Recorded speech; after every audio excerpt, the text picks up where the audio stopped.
Hi there. You're watching Pop Culture Warrior. This is the way.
Hi there, it's your second favorite DP right here, okay?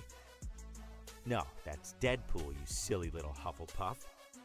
Anyways, I'm gonna need you to shut up that pretty little mouth of yours and pay attention because the show's about to start, alright? And, I don't know about you, but I know who's my vote for sexiest ex-soldier turned pop culture show host. Alright, enough foreplay, let's get on with the show.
Broadcasting live from the basement of the Pentagon. This is W.T.F. Nation Radio.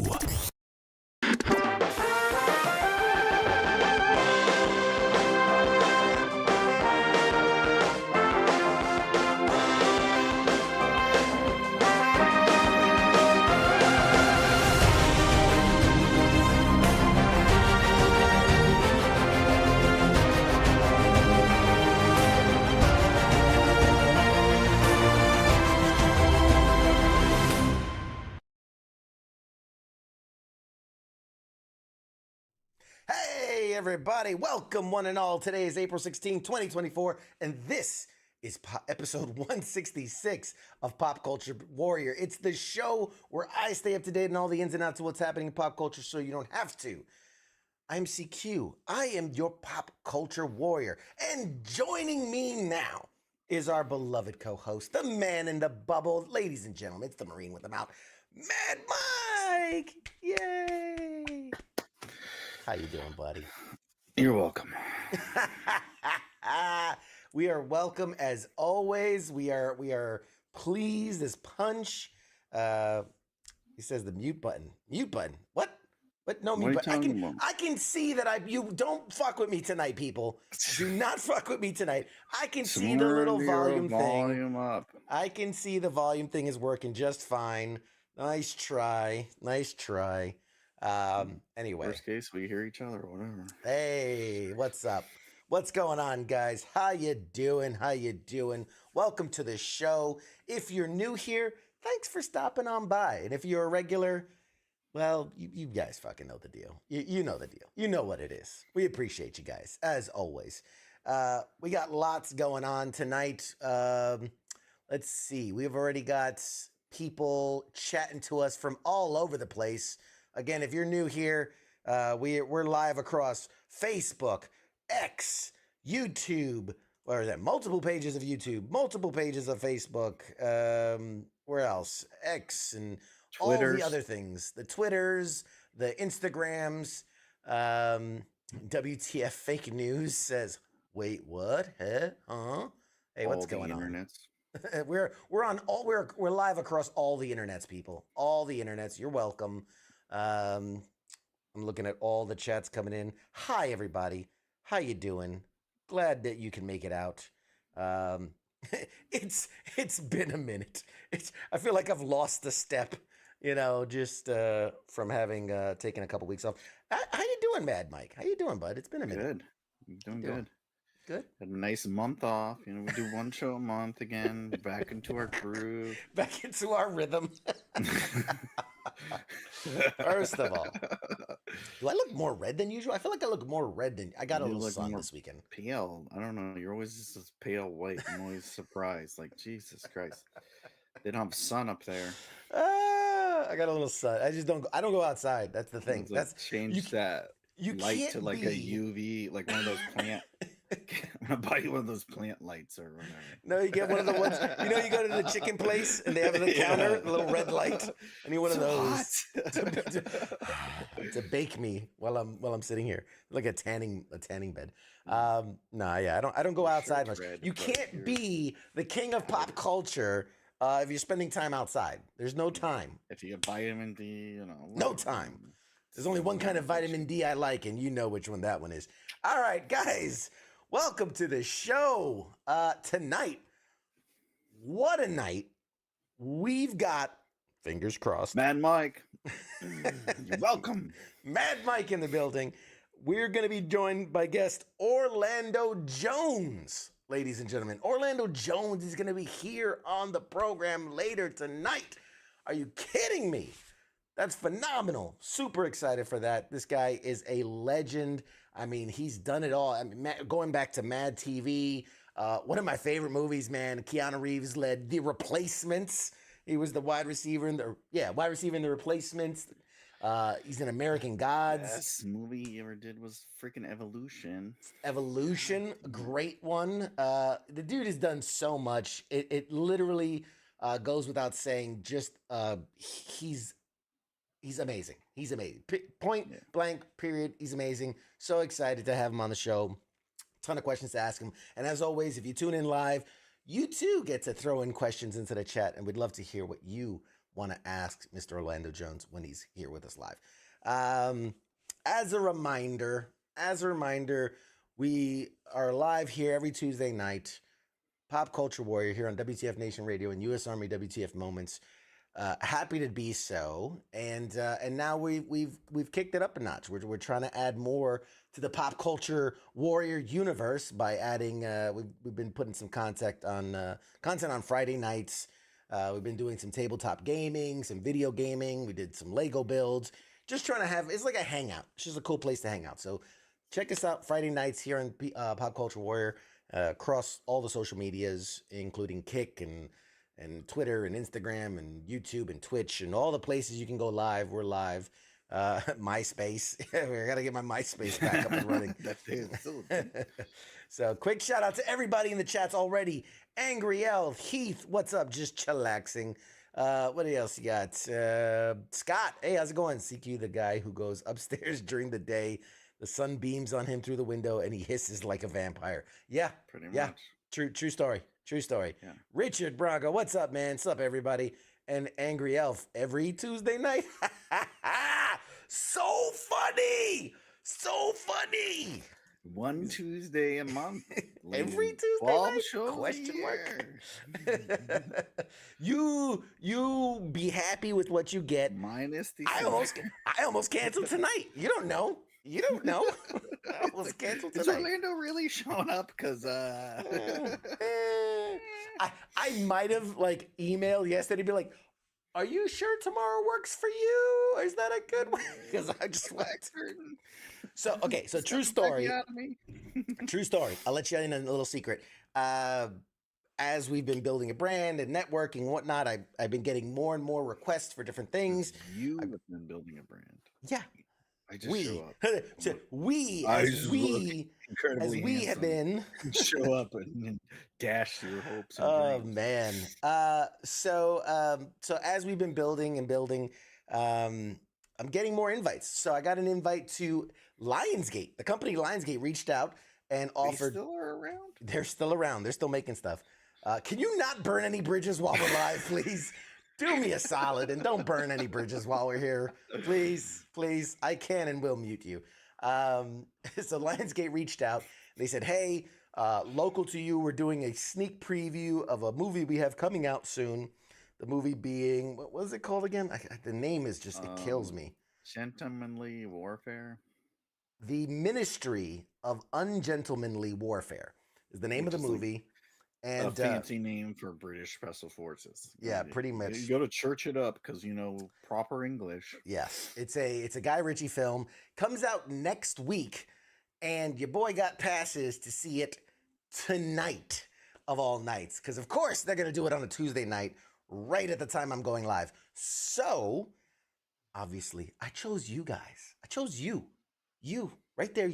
I chose you over going to see a movie before anybody else. But in my stead, because Guy Ritchie doesn't really disappoint. He doesn't disappoint. But in my stead, I sent, if you're familiar with our other shows, I sent the actual King Smith from the Sports Bar and Nemo, who's kind of been our behind the scenes guy, as well as starting up kind of a co-op gaming thing on Saturday nights. I sent the two of them. So right now they are sitting in that theater watching that movie that I should be watching. But they're going to give us a cool little after action review of the movie afterwards. I'll do it right now. It was great. It was great. The lights were on. You know, it was flashing bright lights. It was good. Stuff got blowed up. It was family. There was family everywhere. I loved it. Great movie. Not enough drifting, though. Not enough drifting, in my opinion. Drifted some, you know, but it's England. I don't think they drift over there, you know, but it was good. And then, can you guess what that was? God. God. It was okay. They could have used, you know, the grips in the background. They didn't do a fantastic job. You know, there was a lot of loopholes in the script. I would have wrote it better, but it was good. You know, it goes from Gregory. Nailed it. From Gregory, selfless humble brag. If you know me, you know the one thing I do better than anybody is humble brag. I throw up my shoulder. The only one better is like The Rock. It's just like if CQ had sponsors, he would literally be The Rock. Like, hey guys, need more energy? I literally tore my triceps from patting myself on the back so hard.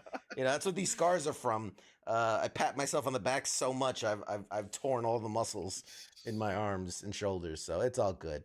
And Angry Elf wants to know, is that Mike's King impression? Yes. Yes, it is. It was a King and it was a Nemo. I did them both. Yes. Crushed them both. It was very obvious. Did it both. So, all right, out the gate, because we got a short up front so we can have more time with Orlando in the back end. But that sounded dirty. No, you get a full hour. I have a full hour in my contract. Fallout. Have you seen Fallout, man? God, tell me you've seen Fallout. Fallout episode 1. Oh, Ah. I am a man of. You see how tan I am? I fucking go outside. All right. You I spend have way too so much much time outside. shit going on. Like, First you're of all, you lucky spent I like watched 5 days in episode Disney 1. last week, so I don't want to hear it. You spent way too much time at Disney. That's the problem. It's my kid's birthday, and what Yeah. do they do? We go to freaking Disney. Hey, Okay? that's who told you to have kids. Anyway, I'm sorry it impedes with you and your show. right, you better. But yeah, I So- saw the first episode. Fucking phenomenal. Amazon like just They're killing it. crushes it. They crush Killing everything it. they do. I've really never saw an Amazon show and I'm like, this is fucking hot garbage. I don't like it. It's so good that it And it's baffles a me. video, like a video game thing. You're like, oh, they're gonna fuck it up. Like, look at all the other ones. No, It's they so crushed it. damn good. It's so damn good. If you They guys are probably like hired people that played the game yeah, and like had talent to write it, and then they just like told the executives to like, oh, just go in the corner. pretty much stay the fuck away from us. Let us do everything. Yeah, we'll do it. What it is We'll is just put your name on it, and you can take credit. Amazon sees The Last of Us and they go, oh, wow. So if you do a faithful adaptation, it wins awards and makes a shit ton of money and brings in people. Oh, let's try that. And they get all the right people in place. And remember, I've been talking about this for a They did that while. with the comic book. They did it with the boys. Yeah. And then I'm like, they know what's up. it's so, oh man, it's so good. It's so good. I think what it is, the executives are just like, okay, we got, $100 million. You guys do you. Throw our names on this. Say we did whatever. Go to town. Yes. Wherever else, the executives are like, no, you know what I need in here? I need this. I need that. And this shit sucks dick. Because it's like, you've never seen nothing. You've been like, oh, I don't even own a TV. Yes. But I'm in charge of Netflix. Scott, right on the ball, says, I think it also helped that Todd Howard and Bethesda were heavily involved. Absolutely. Absolutely. Yeah. That was a critical decision on their part to have, the game creators involved. Shocking. And to fucking listen to them. Wow. Like, Jeff Johns was a part of like almost every DC property. Did they listen to him? No. Nah. Yeah. Did they make hot garbage? Yes, 100%. 100%. So, okay, won't go into spoiler territory. I will say, if you've seen the first episode, you get the premise, right? It's vaults and Fallout, whatever. I liked it. I liked it a lot. I think they did a great job. What's his name? Walter Goggins. Goggins. That guy. God. So good. He's like the So new good. Gary, he's the new Gary fucking Oldman, man. He's such a great character actor. And if you've He's only like seen in episode everything, one, and he always does fucking awesome. if you've Nobody only knows seen his episode name. one, Everyone's like, "Who the fuck's that guy?" Yeah. Oh, he's from. they know his fucking, face. They know his face. They don't know his name. You get it mixed up with the Mayhem guy from Allstate. That guy doesn't have talent. Everyone only knows him from Oz. Yeah. No. So the thing with Walter Goggins, killed it, crushed it. Like again, episode one was just a take. Like it. Oh man, just watch. Just wait till the rest of it's so good. Brotherhood of Steel. Ugh. What I was saying is that like they really captured the essence of the game, right? The factions, like you mentioned, the characters, the vault life, the idea of almost like beyond just here's the trail. Like at the end of episode one, they had the preview, and they had the dude, the fucking Nazi chemist from Avengers and shit. He created Winter Soldier. Yeah. He's like, oh, you guys are what do you say? Oh, you're from the vault. You guys are like rare or whatever, limited or whatever. And so it's like, yeah, people don't even know they're still around. They're like an endangered species. I think that's what he said. You guys are an endangered species. Yes. So it's so good. It's so well done. The characters, there's great twists and turns. There's some really interesting cameos that, again, I won't spoil, but there's some really where you were like, oh shit, look who they got. There's really, really good cameos in there. One of the things I found most pleasing is, again, besides just, cool, they used that prop in which everything looked amazing. The set design, the props, the wardrobe, everything top notch. I mean, so damn good. So I want to buy a Pip-Boy. They're selling them now. I want to buy one just because of how good they made it look in the show. They made the Osprey work. Yeah, Holy shit. the The fucking vertibird. Marine Corps hasn't been able to get them to work. And they're carrying around mech fucking Yeah, warriors. Like mech fighters. 250 years later.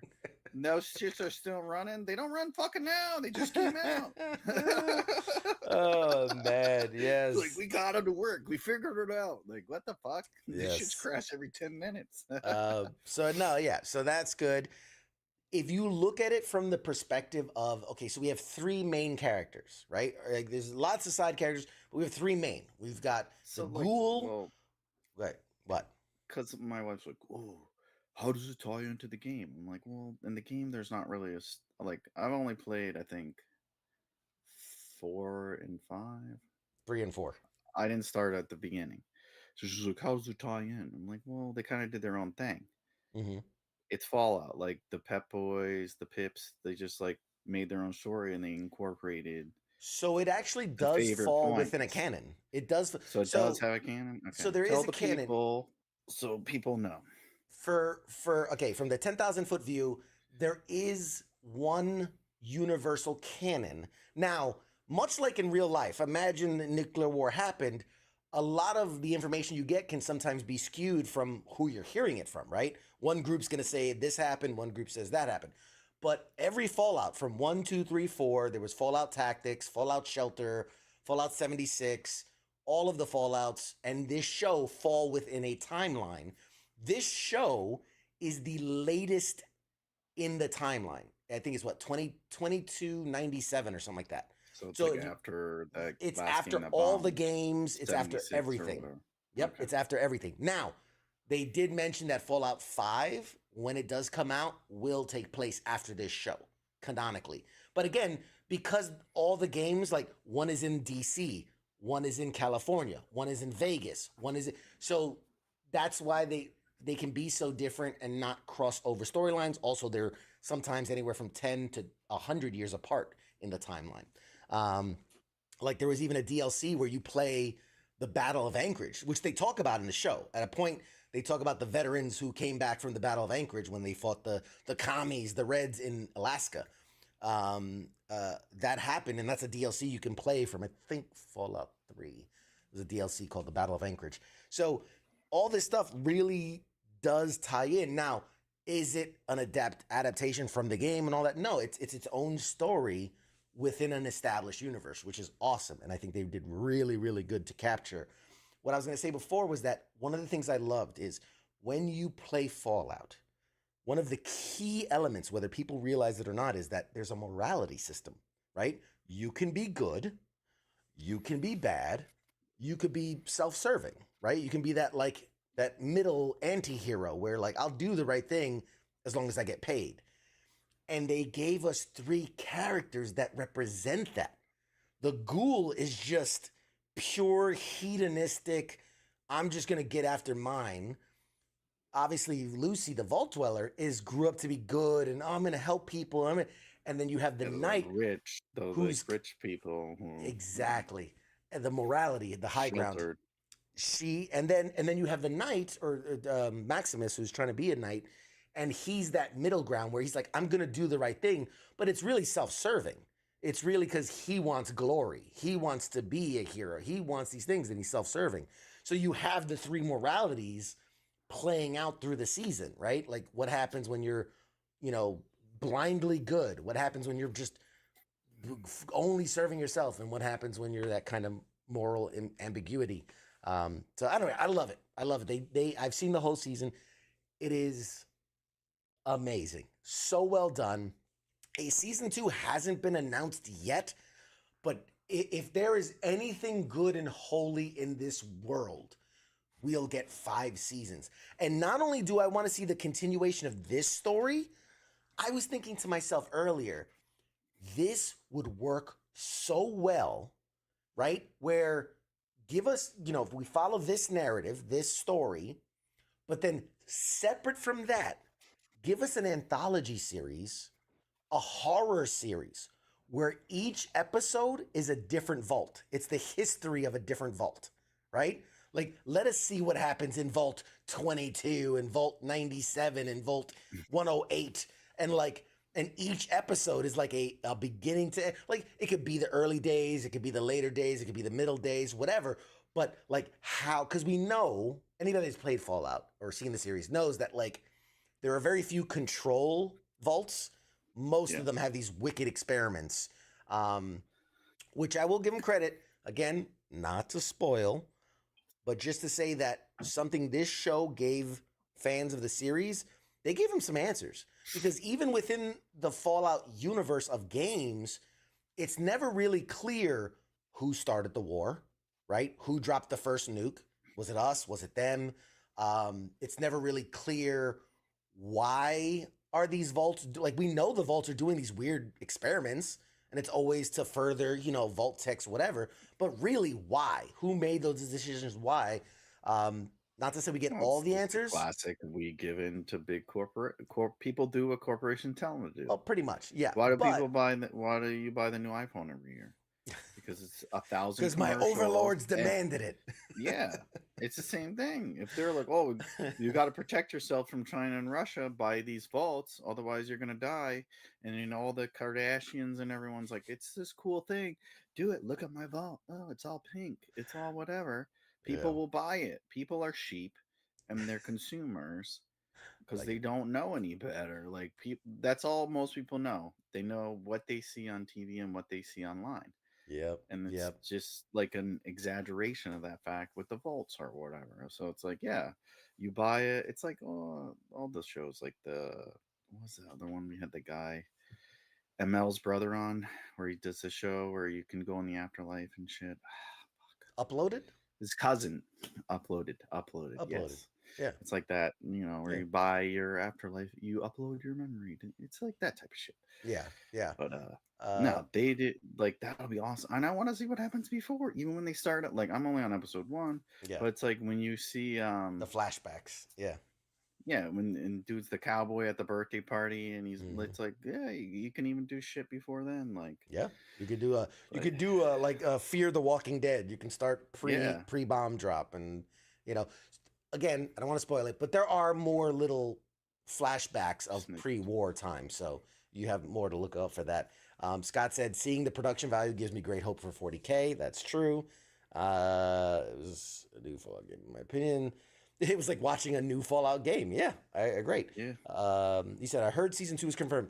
Not officially. It's not confirmed yet, but we're hoping for any day now. We should be getting the word. They'll do it. Hey, you have to. You have to. Like, what else they have? You can't just run The Boys nonstop.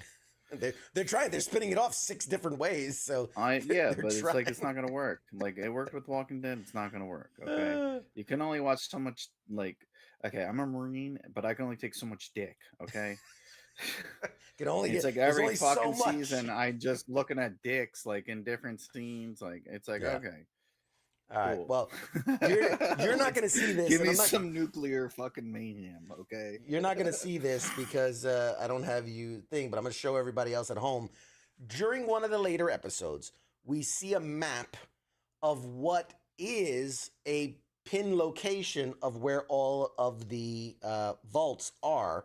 So somebody went in, I'm going to share this, and they basically overlaid a map of the U.S. as it is now, because remember, their map's a little different because it's separated into 13 commonwealths instead of states. Where's this one? This one's Cali, right?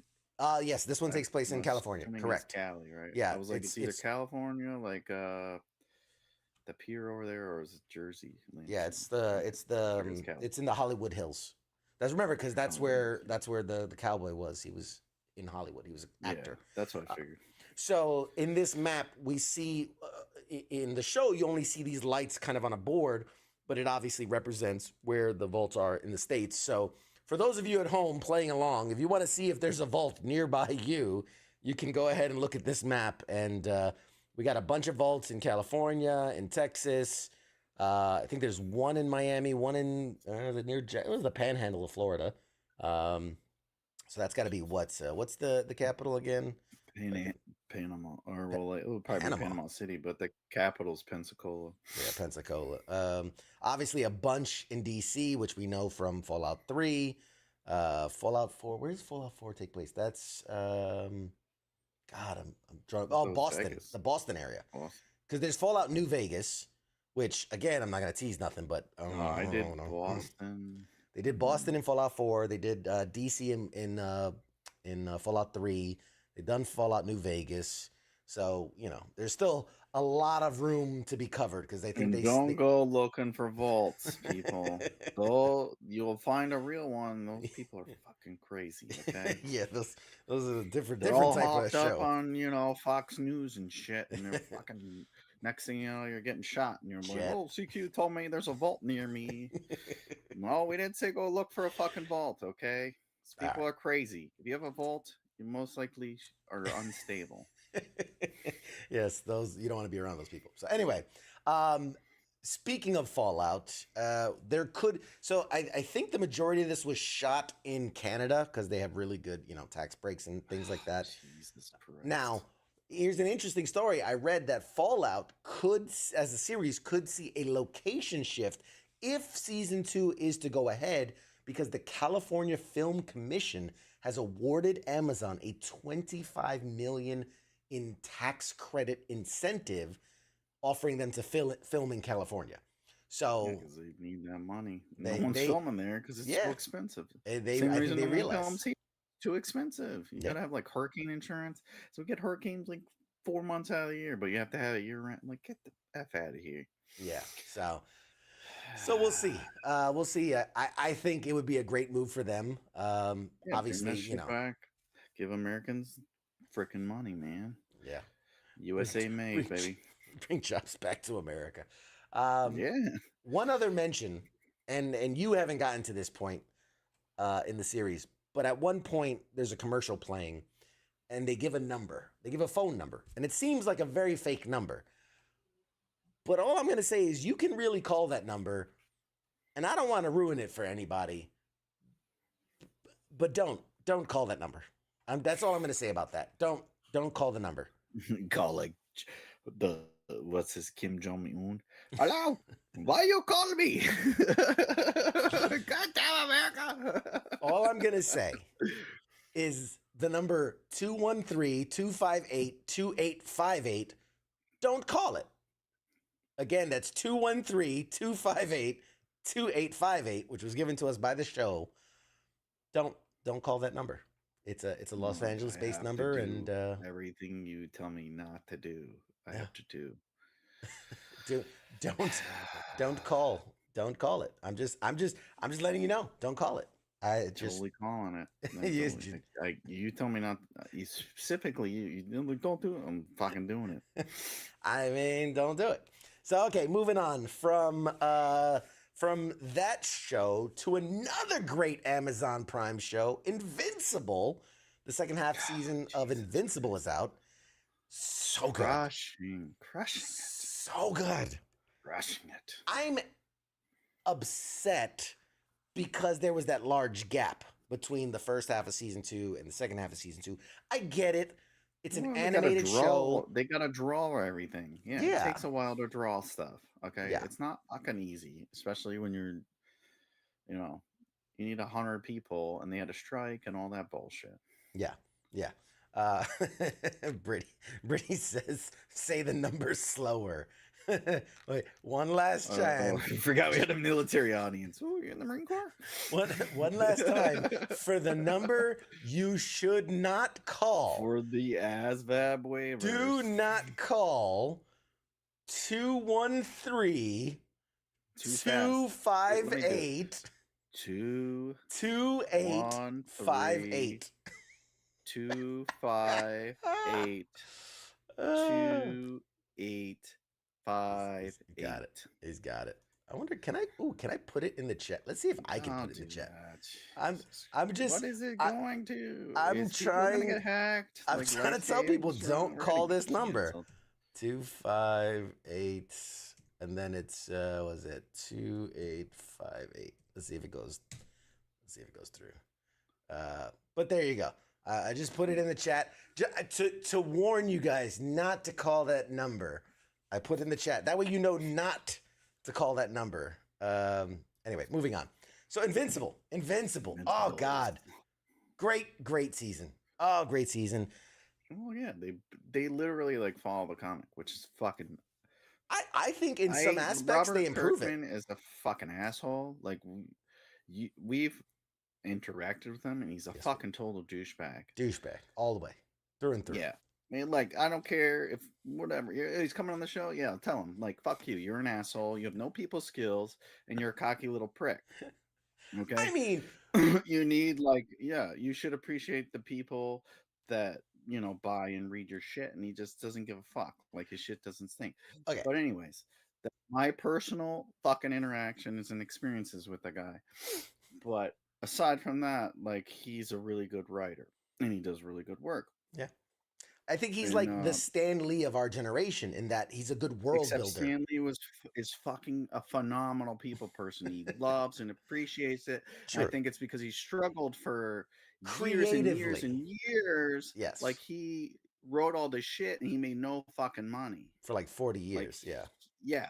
He was like in fucking New York, which is like the most, like the dude's like sucking dicks to like, oh, read my comic book. And he's like, rest in peace. He had to really work to get, his shit seen or whatever. They're like, I got a guy, it's a Spider-Man. And, he's like fucking jerking a dude off to get this shit published. Robert Kirkman just shows up and he's like, oh, it's a fucking hit. I got a bunch of money. Like, fuck you guys. I will say, I agree with most everything you're saying. And there's a small modicum of me that goes, well, if you were mid-20s and you made The Walking Dead, followed by Invincible, followed by, was it Thief of Thieves? Followed by like 1,000 Bullets, which has just been hit after hit after hit after hit. And then not only to have these massively successful comics that then become live action shows. Yeah. Spin-off live action shows. Then cartoon. Yeah, you're like, gonna be like a dick. I would be a dick too. Millions. Like, you get like one episode of this show blows up and they're like, Mad Mike, like here's a fucking $10 million. Yeah, I'm gonna be a huge fucking asshole too. Like, I don't blame him. Like I have no I just like if I come up to you and I'm like, oh, whatever, blah, blah, blah, blah, I'll be like, yeah, thank you or whatever. And if you're a dick to me, I'll be a dick to you. But like the guy's just a dick constantly. Yeah. I guess that's, I don't know. I mean, is that how I am? I think that's like you dealing with me on a regular basis. You're kind of like that already, Mike, and you have no fucking money. See, that's probably why I don't like him, because he's the same as I am. It's like looking in the mirror. Greg has the perfect comment. Image. His beautiful big fucking beard, you bitch. Mike, Greg has the best comment. Mike's a dick and he has no shows or comics. So can you imagine if he had money? Yeah, if I was successful or good at something, fuck. He'd be the ghoul. He'd be the ghoul, man. He'd just be a radioactive prick in the wasteland. No, but like, God. Yeah, and the guy's fucking like he does great work.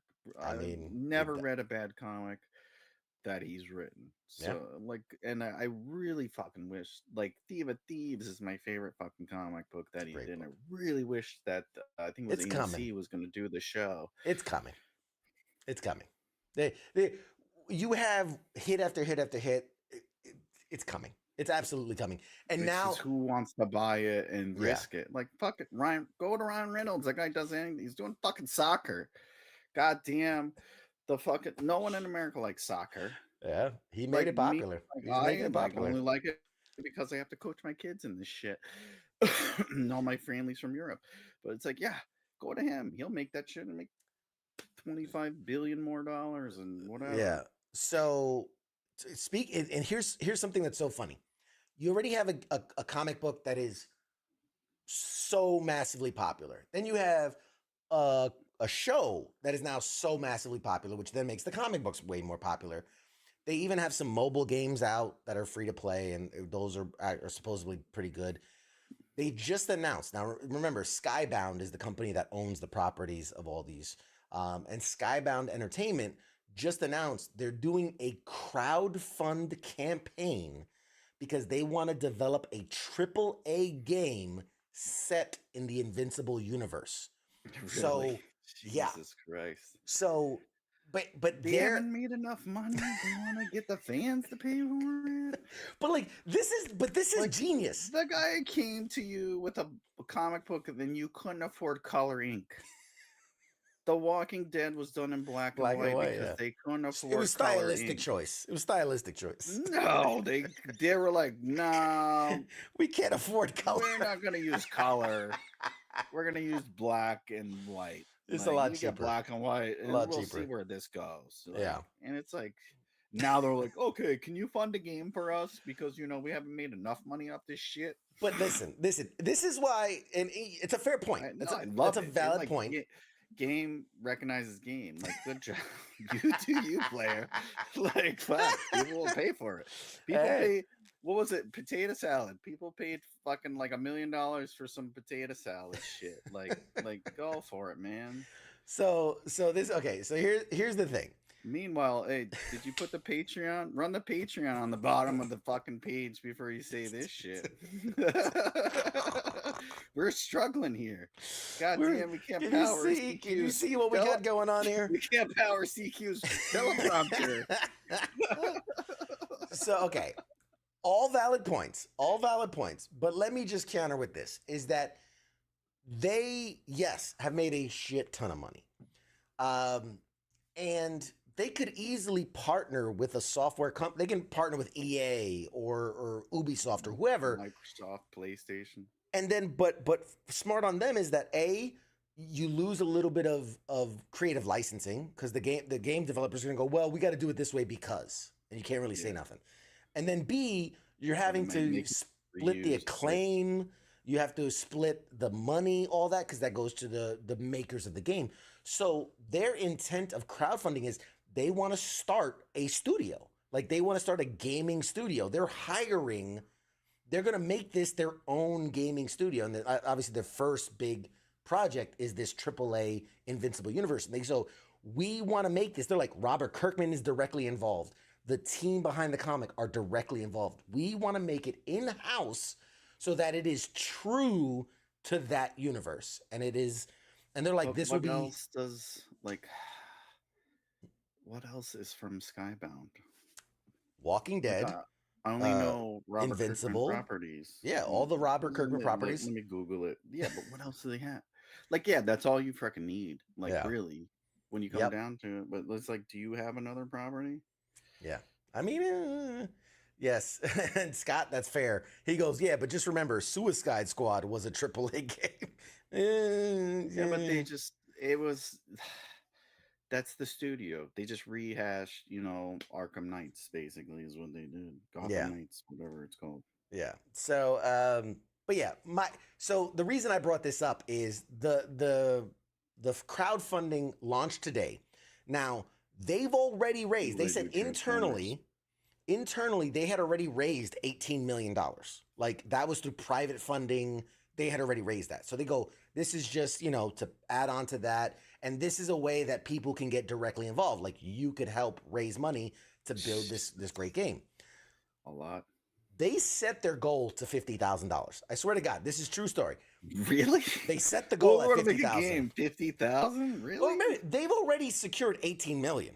That's like the intro. Like, that's like you have start, pause. that just loads the game. That just loads the game. That's the loading screen. But anyway, so they set the goal of 50,000, right? Which I guess they really underappreciated what their fans are going to do. It launched today. When I tell you the last time I checked, a little bit earlier today, they are past 470,000. So they're at almost 500,000 day one. And that's probably just the higher stat. I don't know what they're using for. It could just be publicity. Like, oh, we'll just like we're gonna create our game or whatever. Regardless, we'll throw this out there for publicity and we'll use it for whatever. You'll probably give away like 10,000 copies of the game for. I would hope. I mean, who Something like knows? that. Oh, I maybe they'll take my advice. Maybe one of the 5 people watching are from there. And so they'll give away a bunch of the games or something. Like use that money for something good. so I briefly looked over because this wasn't on Kickstarter. There's a new crowdfunding thing is like called Republic. Their platform's a little bit different. Their platform isn't, hey, donate money and then you'll get a reward like a free download of the game. What Republic does is you are basically buying ownership into this property. So what happens is there's a certain allotment, and they'll say like for every $100, you'll get, I don't know, whatever it is, 10,000 points, right? And then it maxes out at like, I think it's like 50,000 points or some, so I guess $500 would be like a max out. But with those points, think of it like almost like stock options. Yeah. So if that company ends up going crazy, you end up getting money back. You're investing into this, and so you're owning obviously a fraction, a decimal of a fraction, of it. But like that's the platform thing is like, hey, you will own part of this, much like a stock, a private stock. Well, man, that's worth it because the game like shoots to the thing, and then you'll get a bunch of money or whatever. Yeah, I mean that. So again, I can see why. And so as I was reading through the stuff on this website, something that caught my eye that hasn't officially been announced is because they were talking about Invincible, and they were talking about how popular it is and 100% Rotten Tomatoes, and they're talking about all these things. And they alluded to the fact that we're going to get a lot more. Now, for those that don't remember, season 1 and 2 were greenlit as a pair.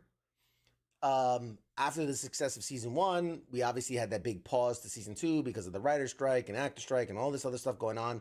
But they had greenlit season 3 already. So we're good till season 3, but nothing official past that. Well, in their little post and sharing their information, they already said we are already working on season 4 and 5 of Invincible. So, they kind of beat Amazon to the announcement, but we know we're getting a season 4 and 5 of the Prime Invincible.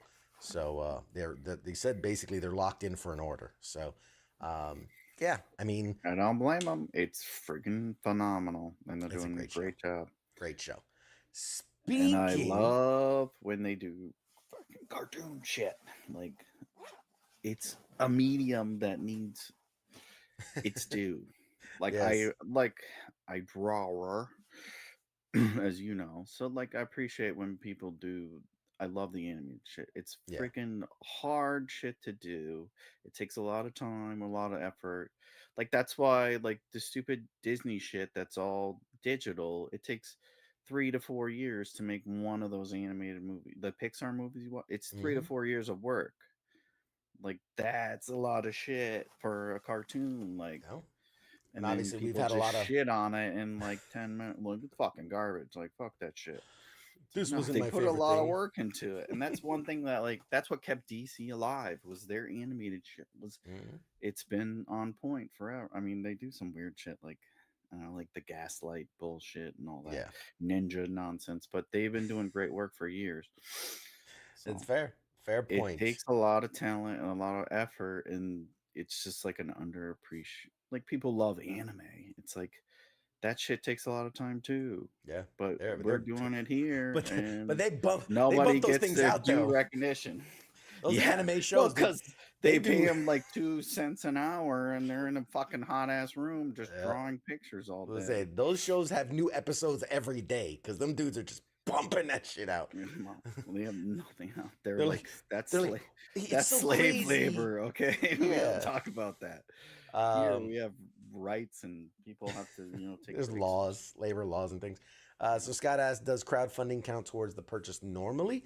So again, depending on what platform you're using, typically if you're on like a Kickstarter, which has kind of started the whole crowdfunding craze, I'm going to draw a comic book. I'm going to sell the comic book for, if you donate $10, you'll get a digital copy. If you donate $20, you'll get a physical copy. That's up to me as the creator of the fund of the program to say, what will you get for donating what amount of money? Technically, I could say, hey, I'm doing this thing and you're going to get shit. Just give me money. And most people aren't going to donate to that. But if you incentivize them, that's the idea. that guy that Don't did even, the, don't do it. it was Don't like do the it. beer. No, he was a musician and he did the comic. I'm And gonna he say you're had gonna like start poking fun at me, and I'm no, not I here for fucking it. bought the shit. Like whatever. It's called like beer goggles or Yeah, I don't know. It was like first season shit or whatever. He was yeah. a musician and he had a bunch of artists create a comic and or do comics to his music, and it was tiered. So like the first tier was a digital thing, Hmm. and for like $10, if you give Man, 25 bucks, you got a trade paperback. that's a I did like throwback to 50. a I did early like time. 50 and I got a record and I got the book and all that. Dude, And you're throwing it back I to did like it season just 1. for you. It's in my thing. Like there was only like 1,000 of them made, and it took Yep. like 6 months to get. But You're they all tossing do it that. back, Like way back it's to always season like 1. that. It's like digital. You get a physical thing, and then the more you give, the more you get. Like Right. if you give like $10,000, the dude's like sucking your dick or something. All right. So moving on. So moving on. So You real quick. got a Robert Downey Wait. Jr. Avengers poster somehow. So we got a couple more minutes before our guest Cocaine is a hell of a arrives. drug.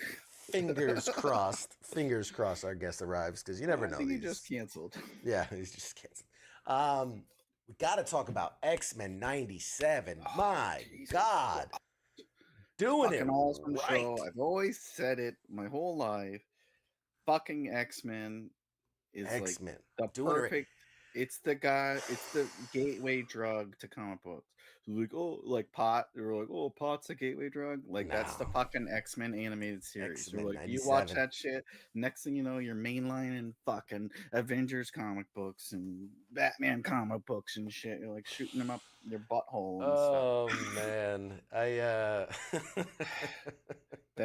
That was like the gateway for comic books for kids in the 90s. You watched the X-Men animated series and you're Spider-Man.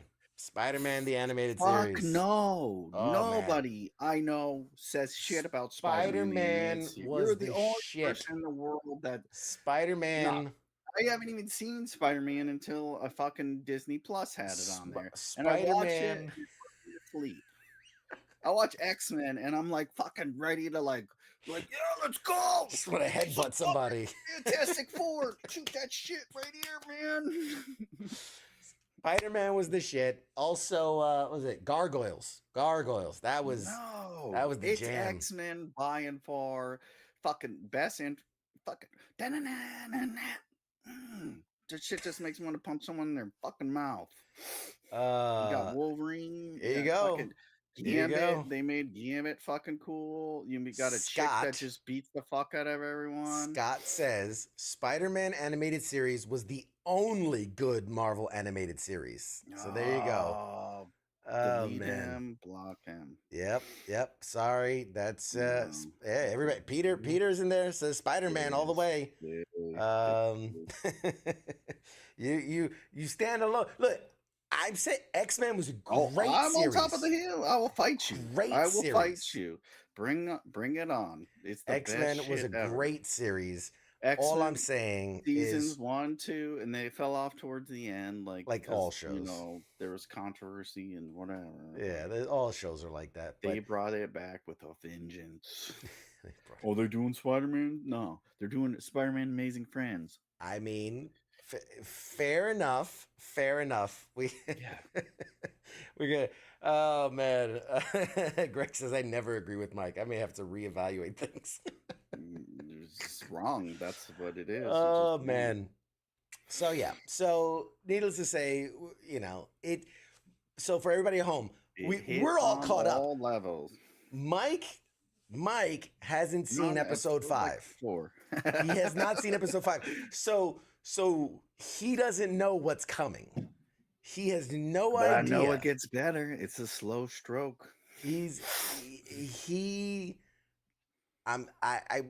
gotta talk after you watch episode 5. Hit me up because we gotta talk because that's what happened was I was waiting because I told my daughter, I'm like, you gotta watch. This is the best shit you'll ever watch in your life. So she's on like season 3 now. Oh my god, you're gonna wait to catch through all the seasons? And I was like, I can't wait because CQ was gonna spoil it for me eventually Probably. here. Probably. So I just started watching it. I was like, I'll watch it again. It's gonna be phenomenal. And yeah, so if you can make Cyclops, I fucking hated my whole life. Yes. That's why I like when they did James Marsden as Cyclops. Like that's the best casting ever because he's a fucking total douchebag. Like why is he in the X-Men? He's the nerd, like he's the fucking nerd, like he's the gear queer in the middle. Like, oh, I got this. Look at my visor. I shoot a little laser beam. They showed him. They gave him some love. They gave the Cyclops big, some hairy, love. strong grunt guy's taking my girlfriend. Oh, I don't know why he likes her better. We need to talk after episode 5. I give him all the credit. They're like, yeah, then let's make him a badass. Yeah, like, he shoots a fucking nuclear beam from his eyes. Why wouldn't he be a badass? So funny enough, since we've got a minute or two here before the break, I was fascinated by this because there's now like a lively debate on TikTok about the powers of Scott Summers, of Cyclops. Really? Where everyone readily assumed he shot lasers out of his eyes, which is not correct. Not correct. They're what are considered optic beams. It's more energy. It's not heat. It's energy. But apparently, and this is to the actual Marvel continuity, he does not actually shoot beams from his eyes. What happens is this sounds like the craziest thing ever. His eyes are portals to another dimension that is filled with this plasma beam energy. So when he opens his eyes, he's just opening a portal basically from his face to another. And the nickname of this dimension, by the way, is called the punch dimension, which I don't know how you call it the punch dimension, but that's just but his brother does it's with his hands. He does it with his hands. Yeah. So and that's what I was interested in, and maybe you could tell me. Does Nathan do anything, or is it just a moot point? Does Nathan, his kid, does he do the punch portal shit, or do they go into that, or not? Are you asking me in the comics, or are you asking me in the series? In the series, yes, in the series, X-Men '97. I thought you watched episode 4. I thought they resolved that in episode 4. So I'm on episode, but so you must be on episode 3. Mr. Sinister, and then he puts him in the green goo, and they rescue him at the end. That's the last one I've seen. Yeah. Okay. Well. Okay, so he dies. Episode 4. Got it. He doesn't. Yeah. He doesn't die. He's not in after episode. He doesn't. I'll just say he doesn't die, but he's not relevant anymore. Got it. Nailed it. Jesus Christ. There's more reasons to hate. To watch shit before I talk about it. This is another. It's just there's more reason to hate Scott Summers. That's all I'm saying. He eats him to absorb his power. Got it. Needed them stem cells. He shoved the baby through his eye portals and sent him to the punch dimension. I need more punch. Stem cells, baby. Oh, stem cells. Gotta love them. Alrighty. Well, very, very, very, very, very excited for our guest, who looks like he's going to be joining here in any second. We are so very excited for our guest tonight. We're going to toss it to a break, ladies and gentlemen, and when we come back, we'll have the amazing Orlando Jones with us. Mike, we will see you after the break, bud. Yep, as the contract says. As the contract says. All right, guys, we'll see you in a few minutes. Stand by.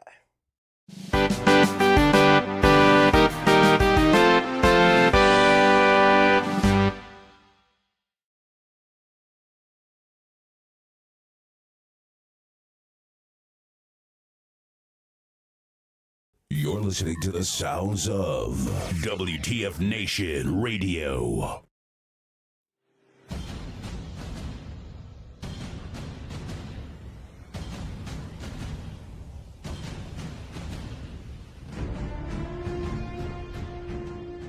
Hey, you there?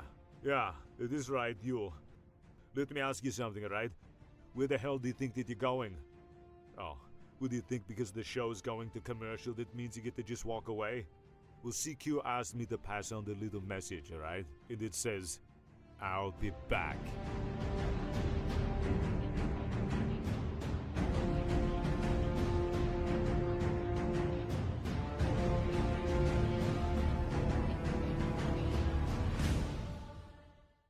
After all I've done, do you love me now? Do you love me now? After all I've said, running through your head, do you love me now? Do you love me now?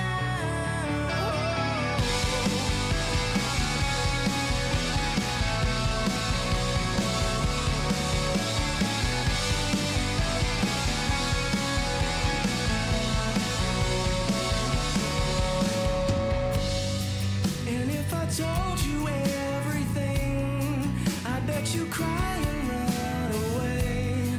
'Cause with all the lies I keep, made you believe this was me. The truth is I am not at all who I preach myself to be. And I deserve to be alone, and I'm alone here with me.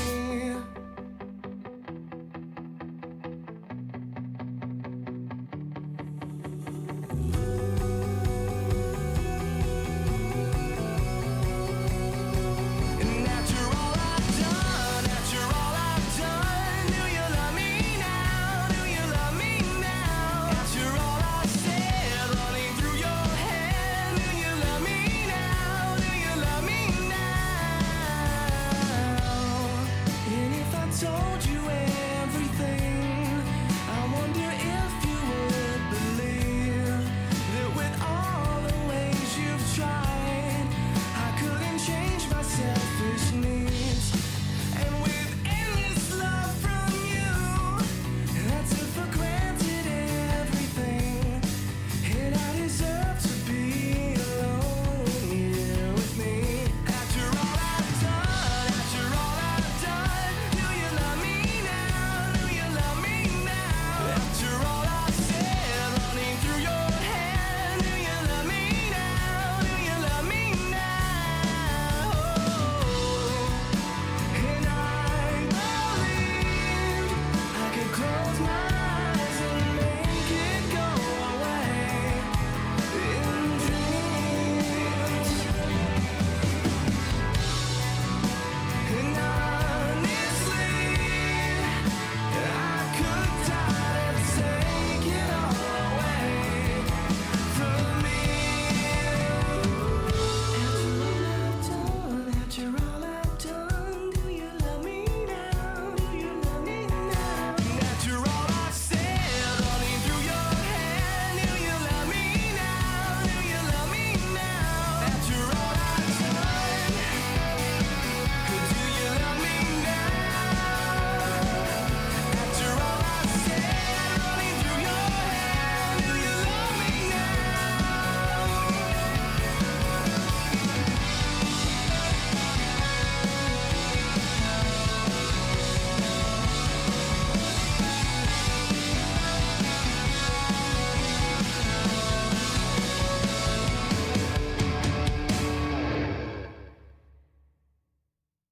You're watching Pop Culture Warrior.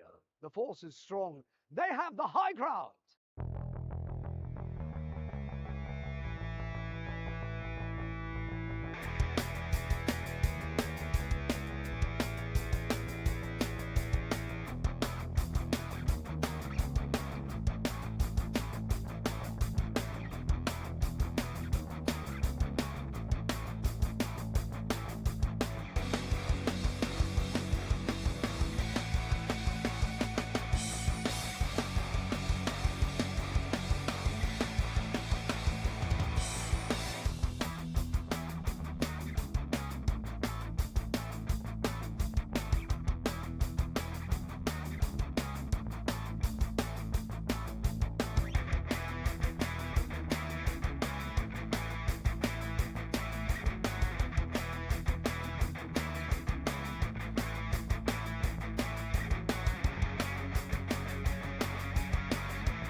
Broadcasting live from the basement of the Pentagon.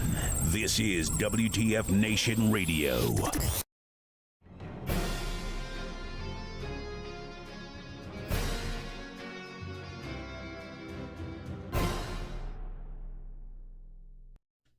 Hey, everybody. Welcome back. Welcome back. Welcome back. This is Pop Culture Warrior. I am your host, CQ. And joining me tonight is one of the most versatile talents in the entertainment industry. I mean, he made us laugh on Mad TV and intrigued us as the enigmatic Mr. Nancy in American Gods. He's been a powerful voice both on and off the screen, from stand-up comedy to writing to acting to advocacy. He is a man of many talents and passions. Please join me in welcoming the ever charismatic, the one, the only, the incredible, ladies and gentlemen, it's Mr. Orlando Jones. Oh, my For a gosh. minute, I thought I was about to be asked to leave. I was like, who is he talking about right now? All What right, is fair. happening? No humbleness here. No humbleness here. You are a once in a generation talent, man. You are an incredibly beloved fixture in comedy, in drama, and acting. I took the time. I mean, I know you from your work, but anytime I have a guest coming on, I always like to sit back and just kind of look, from that eagle view, that 10,000-foot view of like their career and their work. And my God, man, you've been busy. You've been busy. You got a lot going for you. I've had a good time. There's a lot going on. You know what I mean? All right. So we only got you for a short amount of time, so I want to make the most of this. First, we'll do a little get to know you. We'll talk about some of our favorite works of yours. We've got a bunch of people in the chats already clamoring to talk to you and to ask questions and things. So guys, if you have questions in the chats, put them up there. We will get to them as we can. But as always, we start with the same question every time for the folks at home. What is your military connection?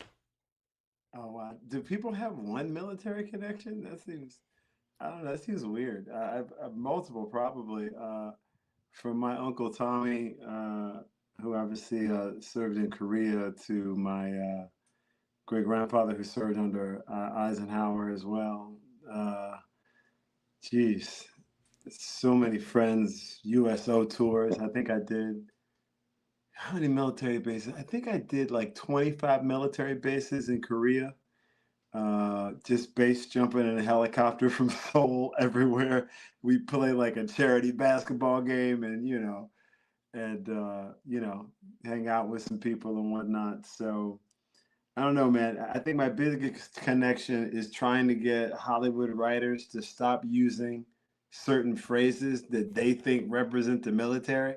Like bullshit like stay frosty, lock and load. You know what I mean? Oh, get some. I'm like, I ain't never heard no dude in the military say get some and like don't die on me. I'm like, what the fuck is happening? I'm like, I've never heard of this bullshit. And also the other odd thing, at least for every guy who's a friend of mine or every lady who's a friend of mine is in the military, I never understand the whole thank you for your service thing. Like, what is that about, dude? Like, because if I was in the military, I would be like, what makes you think I did this shit for you? Like, what are you thanking me? Go away. I find it all very confusing.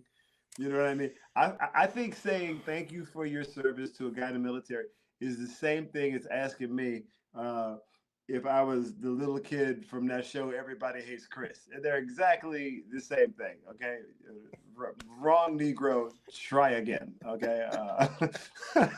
You are speaking to my heart. You are touching me in a way that I don't think anyone, not since my doctor, when I turned 40, you are speaking to us so, oh God, that's so good. You know what I mean? Like, I'm saying, I don't know what other people. I hear people say, "Oh, they have a military connection." I don't know what the fuck any of that means. I got friends and family, so those are my connection goes like that. Hey, that's good. I wasn't gonna confuse you with the kid from, but I thought maybe like, was it Black Jeff Goldblum? I know people give you that one a lot, right? Oh, dude, please. I spit a hot 16 bars today. Motherfucker thought I was most deaf. You know what I mean? Got cussed out by a member of the LGBTQ plus community.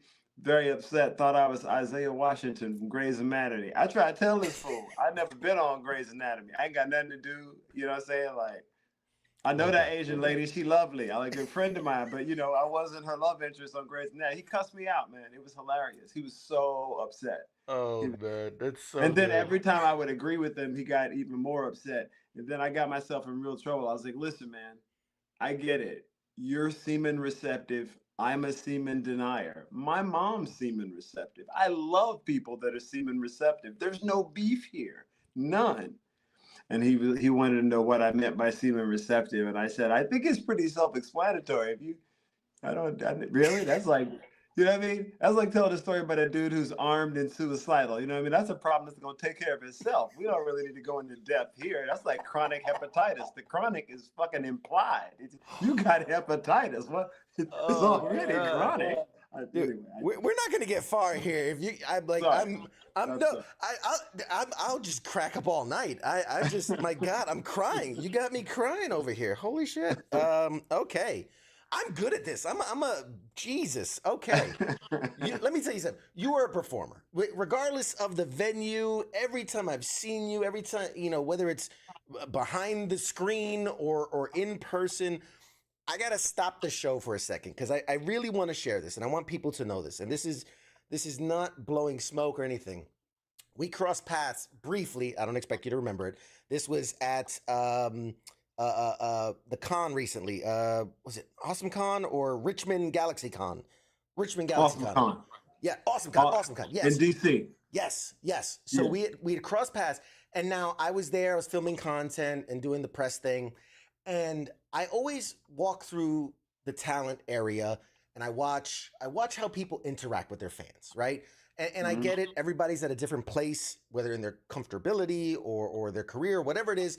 But you see a lot of guys behind the table. Oh, nice to meet you. Thank you. Sign the thing, move along and kind of keep it going. When I walked by your booth, it was like Def Comedy Jam.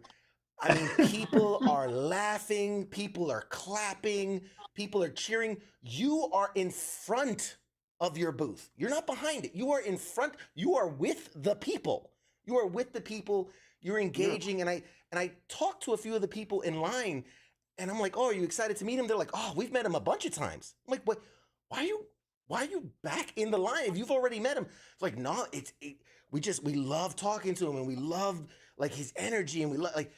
People were so excited to be with you and to talk to you, and I watched as it's hard to put in words because you gave everyone their moment. You were very in tune with the person you were with while also playing to the back of the crowd, if that makes sense. Like it was it was that person gets that one-on-one with you and they get this, like I heard you again, I'm a stalker. I was listening and you're like telling them these behind the scenes stories and this time you did this and that while also still almost playing to the crowd. And it was, I've been going to conventions for years and that is the rarest thing to see from someone at your level, from someone any level, people that just go to these conventions. Why? I have to ask you why. Why commit in that way? Look, I think you have to be the medium has always shifted, right? If you're looking at music, the vitriol, right? Record player, 8-track, cassette, CD, digital download, cable streaming, the medium shifts, right? But the craft really does remain the same. Eric Clapton's ability to play guitar, Larry Graham's ability to play the bass is a constant, despite the medium. In the entertainment side, I don't I don't see fans. We have no, I'm on sets, right? In an isolated artificial environment, you know. Um, but when you go to a con, this is just to me as a fan, right? If I go to a con, I'm trying to I'm going for a peek behind the curtain, right? But I'm also largely, anytime you go somewhere and you pay that much for a ticket to get in, then there is an expectation for a show.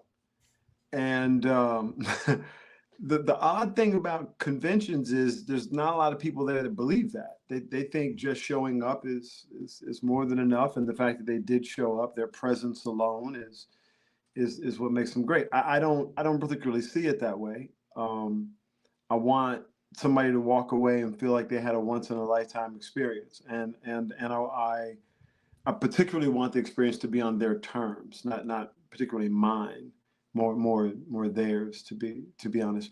Because at the end of the day, man, I'm the Eiffel Tower. You know what I'm saying?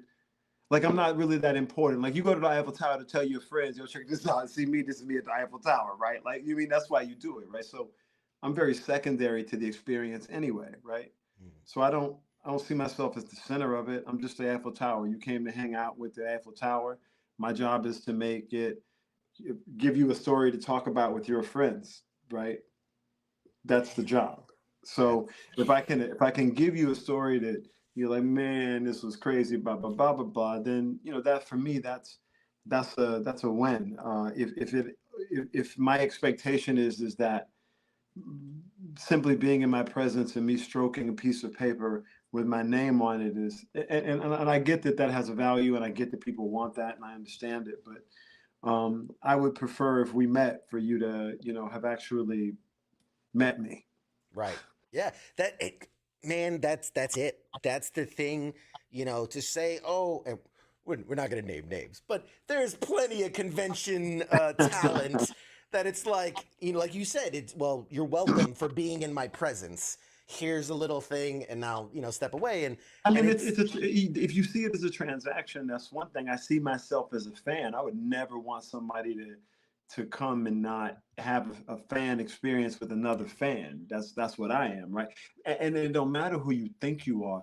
You started out in this motherfucker as a fan. That's how that shit jumped off. I don't give a fuck if you Mark Hamill or Harrison Ford. You fucking fan, okay? Yep. That's how and as you move the ladder to success, sure, you have lots of things change. Normally other people, right? Some people stay the same, some people themselves change, but nonetheless, we all start the journey as a fan. I just choose to maintain that window because it's the window, for a kid from Alabama, South Carolina, deep South, you know what I mean? In places where there are actual military bases, Fort Jackson, and largest military base in South Carolina. You know what I'm saying? They just I remember when they moved the Navy from Charleston to Corpus Christi. You know what I'm saying? Like I'm from a military state. You know what I mean? Where that engagement is a part of the fabric of the community. It's not them over there doing that. It's a completely other thing. Okay, like getting kegs from the base is what we did in high school. You know what I'm saying? Like, let's just keep it 100. All right, like, I love it. I love it. I love it. You know what I'm saying? So for me, all of these things, including my manager, who's literally with a colonel, a graybeard.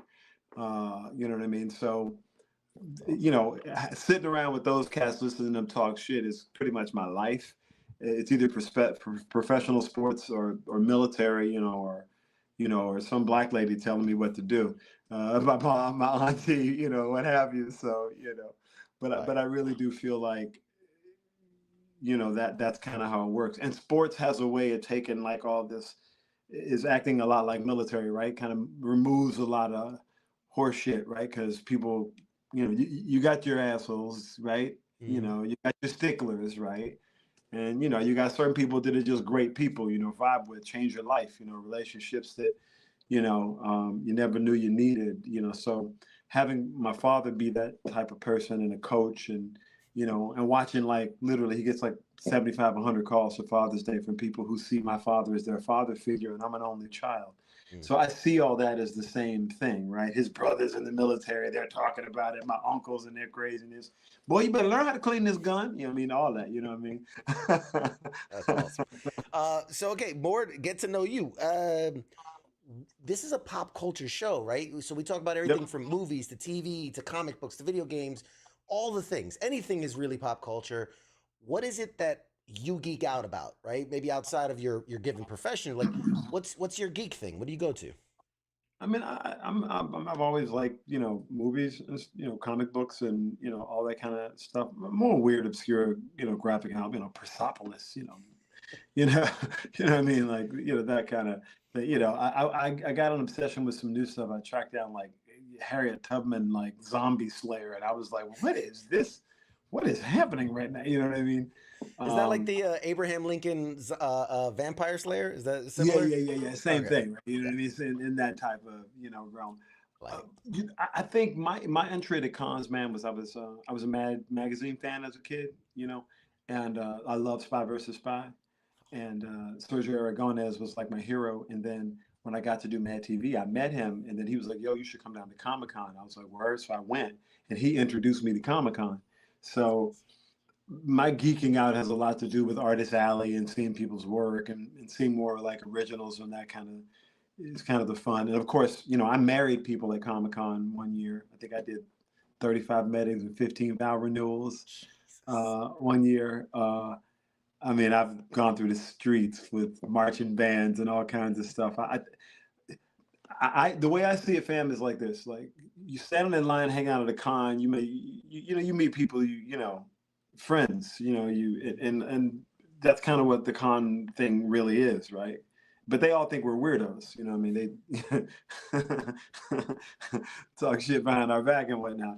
But I really kind of embraced that crowd, really. You know what I mean? Back in 95, 96 is when I really got turned on to it. And so that and video games has always been, just what you did, particularly first-person shooters. That's why I'm the sergeant on the field in Halo. I was obsessed. You know what I mean? And then I recorded for 8 hours so that people playing Halo 2 would have all manner of crazy shit said by me playing during that game. It was a lot of fun. But, video game obsessed, right? Obviously I play less now because of my daughters, but I'm still on Roblox, I mean, which is crazy. Like I'm on Roblox heavy, dude. Okay. I was on Animal Simulator before we got on this. You know what I'm saying? Like, I like it. I like it. Well, So, but games, I felt like, books, pop culture, comic books, graphic novels, art, those have always been. That's why I was a Tumblr fan. I'm Archive of Our Own. I'm in fan fiction. Yes. Don't care if it's Flash. We can run through my ships if you want to get real with it. You know what I mean? Like, I'm a fandom nerd. I'm a 14-year-old fangirl is what it is. that's awesome. I was gonna say, what is something that might surprise most of your fans, but maybe it's that you're a diehard. Oh, I'm a fangirl. I'm a hardcore fangirl. See, I'm not a fan guy because fanboys are like, there's an exclusionary thing. Fangirls, it's all the squeeze, all the feel. They lose their mind. Like, I want to get in it if I'm gonna do it. So I consider myself a 14-year-old fangirl. I like it. I like it. That's the game, right? Okay, so take us back now for a minute. You are, growing up, Mobile, Alabama. What is it that you thought when you looked forward into your life? Do you remember, like, I think I'm going to do this? Because I know your dad was a ball player, right? He was, I think, in the Phillies.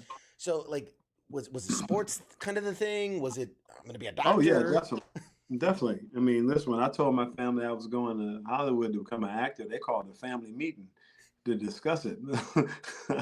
Went over to my Uncle Larry's house. He was like, "Oh, your daddy said you're going to California. That's what your daddy said.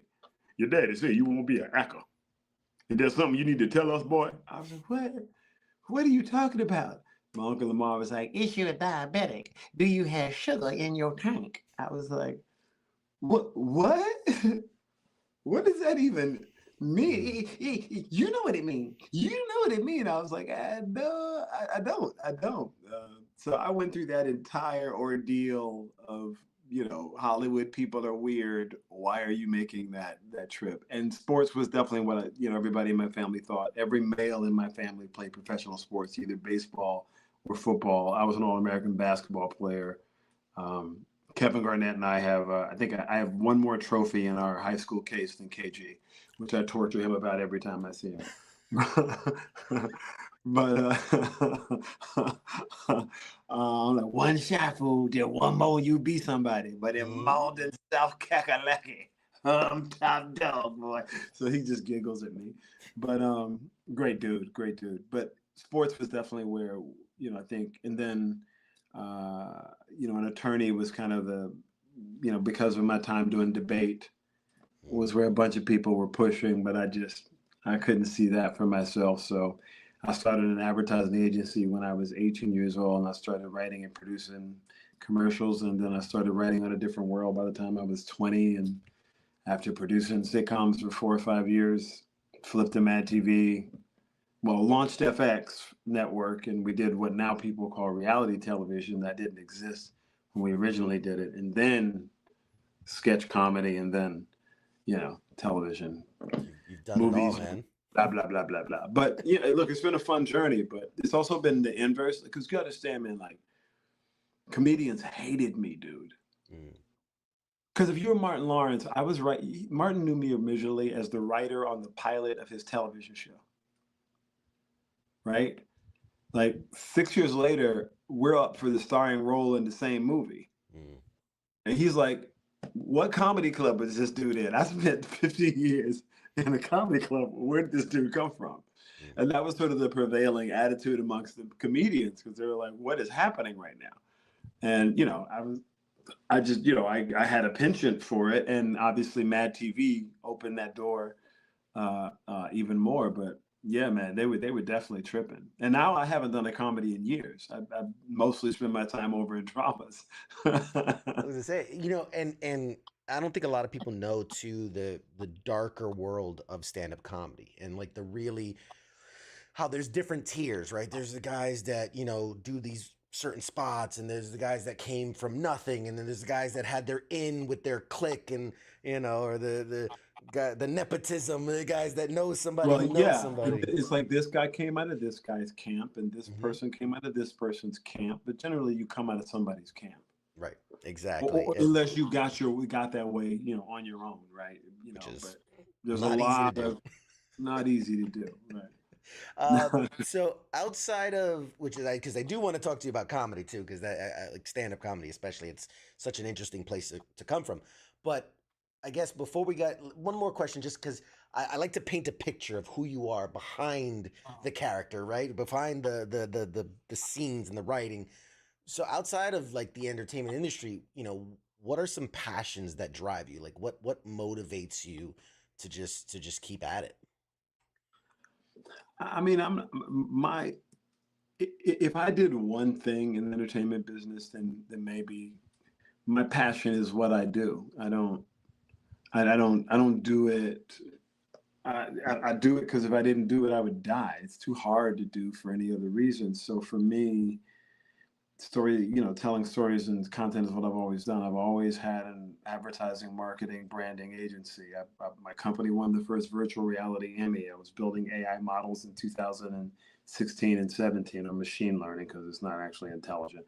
But, at the end of the day, as a writer, producer, actor, operating in multi-genres, but also doing, various components of storytelling, particularly when we started my transformative media company in 2016, which was largely about servicing, my clients. But, my clients were Star Trek and Sleepy Hollow and Now You See Me and Ender's Game and Book of Eli and Blind Side. I mean, those are our projects and movies, Hawaii Five-0 and all that kind of madness. And when you're doing stuff on the digital side and building apps and all that kind of stuff, my passion is storytelling in all those different ways. The way you storytell on an app is different than the way you would have done it on, Twitter, now X, or different than the way you've done it on Instagram or Twitch, or are different than with an interactive screen than with a two-dimensional screen where that's a lean back experience, right? So, or different than in VR when it has to happen to you, right? Where an empathy is normally drawn from seeing it happen to someone else. In VR, it happens to you. So that's a coding gig in many ways different than it is a visual gig in the way that you think of in traditional storytelling. So in all of those aspects of what I love, right, the nerdiness of it all, I guess, I don't find time that I'm bored, but I also don't think of it like it's work. You know what I mean? This is just kind of what I've always done. And so I've been doing the same thing as a teenager. I've never had a 9 to 5. I don't know what any of that is. You know what I mean? I've never worked really for anybody else. I think I made biscuits at Burger King in high school. That was, but that's it. So if that answers your question, I guess my passion is my work. My work is my passion. Aside from this, the thing that probably I really enjoy more than anything else is hanging out with my daughters. And that's probably the most fun because they're brilliant and hilarious and beautiful. And, I'm obsessed. And I enjoy it. But aside from literally doing that, which is just, to me, a super fun thing because they're the best writers in the world. They're just super funny. That's awesome. But, and then when I get to work, I kind of, zeroed in, as it were, on what you paid me to do. Because for me, it really is about what you contracted. Did you hire me as a director? Did you hire me as a producer? Did you hire me as an actor to hit my mark and say my lines? Do you want me to write along with that? Did you hire me as a marketer? In what medium did you hire me as a marketer? Is this about digital? You know what I mean? Is this about VR? Is this about AR? Like, what's it about exactly? Are we trying to build a UI UX experience? And in that case, what's your user? You know what I mean? So what did you contract for me is genuinely how I tend to respond. Wow. You obviously you have such a passion for it. It bleeds right through the screen just how excited you are to talk about it. That's incredible. I've been doing it for a while, right? Technology. Look, this notion, listening to people yell about AI to me and other technology is literally like watching a bunch of dudes with picks and shovels yell at the man in the tractor. You can stand out there and yell at that jackass in that tractor if you want to. But no matter what you do, he gonna win in that tractor. You are not gonna beat him with the pick and shovel. Sorry. You're spot on. So if you want to yell at the man in the tractor, you go ahead and have your fun. Okay. Me, I'm trying to do a more sophisticated tractor. Yeah. It's in the military, adapt or die, right? You got to evolve. It's all part of it. Speaking 100%. Of which, a couple questions from people in the fans already. Everybody wants to talk obviously about Mad TV because you were incredible. We just had on Patrick Lamar a couple weeks ago, who was great. Sorry, oh my God, Patrick. Phil Lamar, Jesus. It's been a long day. But we had Phil Lamar on a couple weeks ago, and he spoke so highly of you and your guys' work together. And I mean, what is it like for you to look back? Because Mad TV is a capsule of time that was wild. And everyone speaks so, like, anybody that watched it and experienced it speaks so highly of it. I mean, you're a founding cast member. You did like 43 episodes. I mean, when you look back at that time, like, what does it mean to you? What is it like? What's that legacy in your head for Mad TV? I get a giggle out of all the shit that I got in trouble for. I spent the whole time in trouble for some bullshit. I wrote this sketch called Schindler's Lost. Okay. It's my parents in a car because my dad will not stop for directions, right? So it's Schindler's Lost, the man with the sense of justice, but no sense of direction. So he doesn't make it anywhere. He doesn't save anybody. All right, now it's Mad TV, no sacred cows. I thought that was funny. I'm sorry, I did. Man, somebody on set sent the pages to Steven Spielberg and the Anti-Defamation League. The story goes that Steven Spielberg was in a helicopter flying to the Hamptons with Quincy Jones, and he took the phone call and hung up. And when they landed, Quincy said, "Hey, what was that call about?" And he was like, "Oh, some show called Mad TV. We had to kill a sketch." And Quincy goes, "That's my show." So next, I get a phone call from Quincy Jones asking me Like, what? He's like, what is wrong with you? Do you have to poke the bear? Like, what is wrong with you? Because I just gotten in trouble for an Eddie Murphy sketch where I had Eddie Murphy playing a waiter in a Chinese restaurant. And and he comes in late for, he comes in fresh from his audition from a show on the WB. And he sees Spike Lee sitting at a table. And he's like, Spike, my man, what's happening, man? Does the whole thing, right? And Spike is doing the Eddie Murphy story. And Eddie is trying to get Spike to cast him in his own story. But Spike won't do it because he's cast himself in the role. So again, Quincy calls me, why you messing with Eddie Murphy? I'm like, Eddie Murphy hit everybody. He hit Bill Cosby. He hit Richard. Like, I'm on Mad TV. I thought I was supposed to, whatever. Then I got in trouble for the Bill Cosby sketch because I had Bill Cosby as a drug dealer.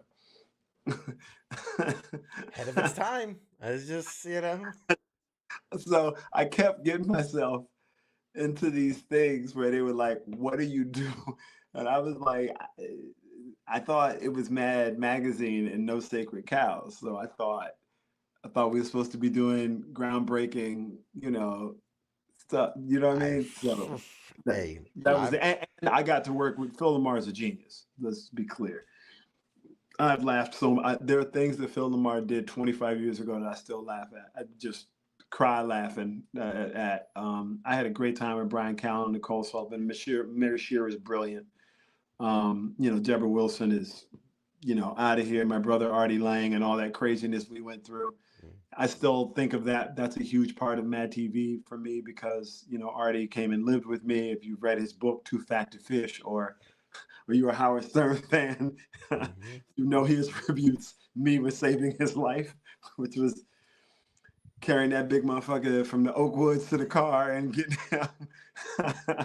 It was a crazy time. Listen, I will never forget Artie Lang on the PCH in a pig outfit because we were doing Babe Watch, Babe the Pig, right? On Baywatch, right? And Artie's on a Coke bender and we're in bumper to bumper traffic, right? And I'm in a Chrysler Sebring with like the top down, like a rental car, right? And Artie's got the prosthetic nose hanging off the side of his face, and he's snorting cocaine off the dashboard. People are in bumper to bumper track going, look at that pig snorting cocaine in that Chrysler. How many teeth is that? Is that 12? 1, 2, 3? How many teeth is that pig got? It's hard to forget about the other craziness. I'll tell you one more. Same time, we were shooting Babe Watch. We were out at Zuma Beach in Malibu. We stayed at this Fleabag motel because it's Mad TV. We had no money. We broke. And me, Herman, and Artie shared a room, right? And Artie had been on a bender all night, and I had been trying to make sure my man was cool. I wake up the following morning to a room that smells like I'd fallen asleep inside of somebody's anus. Okay. That's how it stank that bad. Like to the point that I was blinking, like eyes water and stank, right? Artie's gone. David Herman is gone. And I hear boom, boom, boom, boom, boom. Housekeeping. And I'm like, what? And I'm running around trying to grab my stuff, trying to find the source of the stench, which turns out to be Artie who shit the bed and then just covered it up. Boom, boom, boom, boom, boom. Housekeeping, it's check out, you have to come in. And I'm realizing I'm about to get stuck with Artie shit the bed. So I throw my bag off the second floor balcony and I climb over the railing and I'm trying to get my foot on the railing down below. And I let go and I lose my balance and I fall backwards and roll down this anthill who ate my ass up as I got down. And as I'm down there slapping ants off of me, I hear, oh, it's the meal. What happened in here? Oh my God. I ran. I got to the car. I get to Malibu Beach. I go into the lifeguard stand to find Artie in the pig outfit, still snorting cocaine. complaining that it's too windy on Zuma Beach to snort any out there. So he's got to come into the lifeguard stand. Woo! Okay, when I tell you it was a insane time, dude. I haven't even gotten to the stories about fighting in the Mirage and hold on, Artie screaming Jimmy Kahn, Jimmy Kahn at Jimmy Kahn as he's overplaying gambling, and James Kahn getting furious and security coming and dragging us out of Vegas. Dude, it was a wild. Mad TV was a magical, crazy, wild time, the stuff they let me write and get away with was crazy. They let me get away with crazy stuff, and I was the only cast member who was on the writing staff. So that was another source of trouble, because when something you don't like, hey, jackass, where did this bullshit cover?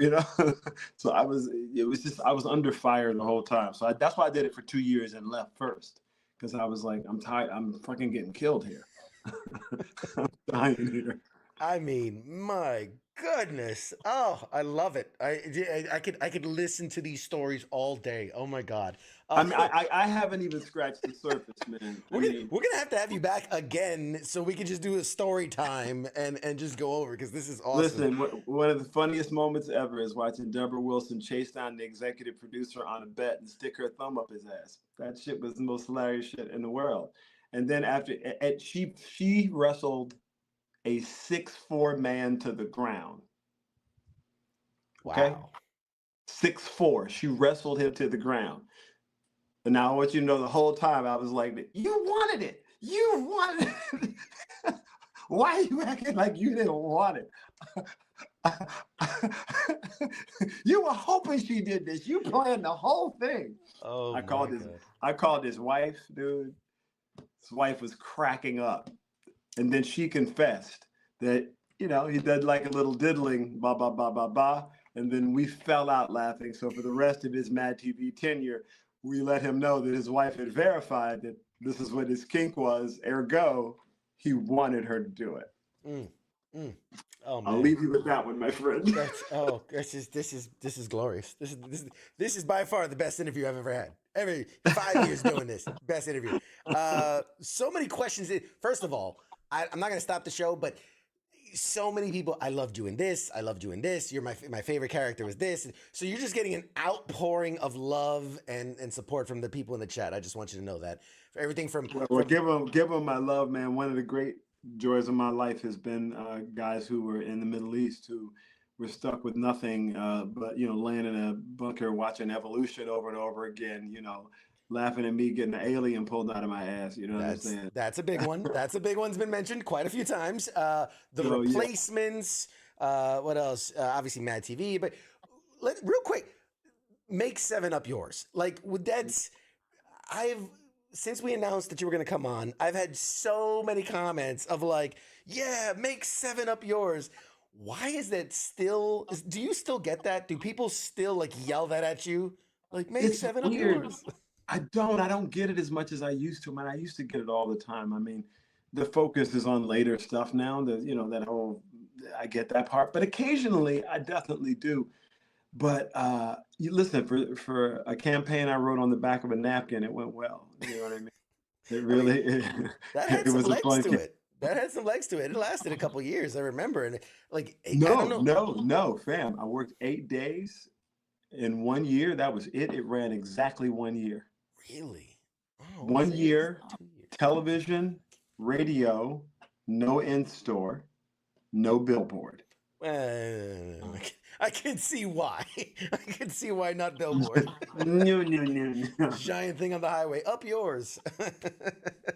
No. I mean, listen, for me, it was, they were trying to get in touch with young people, and and I'm like, young people are rebelling against their parents. So up yours. Give young people a way to say fuck you, right? And then kids started getting suspended from school. And then we got banned from the Super Bowl. And I was in trouble again. And I Katie mean, Couric was like, "Is this offensive?" And people were like, "I don't know if it's offensive, but like, dude, I was in so much trouble for Make Seven of Yours." that's so good. A couple of questions. People wanted to know, what was it like working with Gene Hackman, I guess, in The Replacements? Oh, Hacky is my dude, man. So we had a lot of fun together, man. We would go drinking every night, sit and drink wine at this Italian restaurant. During The Replacements, I was obsessed. I had these teeth that Greg Nicotero, who does Walking all Dead, the. yeah. Greg Nicotero is my boy from like way back, right? We did Dusk Till Dawn together in South Africa with Quentin and Robert Rodriguez. So we were running the streets. It was one of my first movies, is running on the streets of South Africa with those guys. So he made me these teeth. And I used to like to take them to set and just mess around. And I had this character called the Redneck. And the Redneck during The Replacements was really upset because there were too many black players. And he felt like they should employ affirmative action by which to have more white players. Sure. And since Gene Hackman was the coach, the Redneck was yelling at Gene the whole movie, "You son of a bitch. You won't give a white man a decent chance. You won't bring your damn affirmative action in here and let a white man play a role that ain't the kicker or the quarterback. Oh, no, sir. No, sir." So he was dying. That was his favorite thing. He knew the Redneck was going to show up and torture him at some point during the day. So we giggled really the whole time. And I actually thought I was going to get fired from that movie from the first day of shooting because of him, because they shoot him first because he's Gene Hackman. And I went up to him after the take, joking, and I said, you going to do it like that? Are you sure?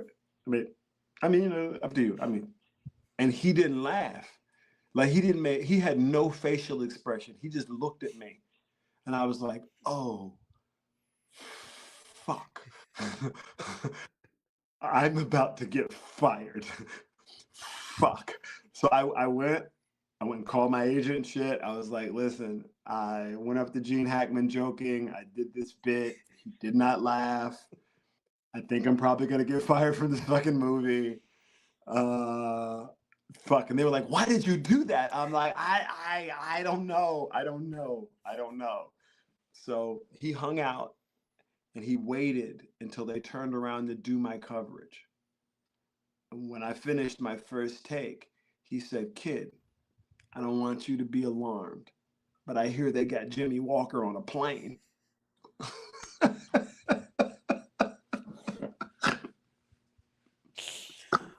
Nice.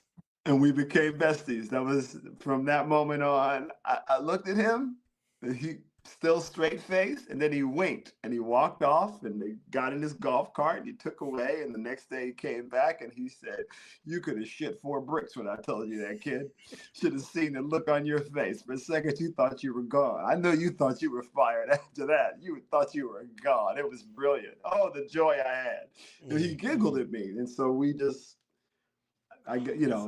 he was such a great dude, man. And he was writing his nautical book at the time. So we spent a lot of time just, him imparting information about sailing and, what he'd fallen in love with and what his connection to it was with his family. And yeah, I got a chance to really kind of get a master class on a lot of things from Gene Hackman, man. I love that dude, man.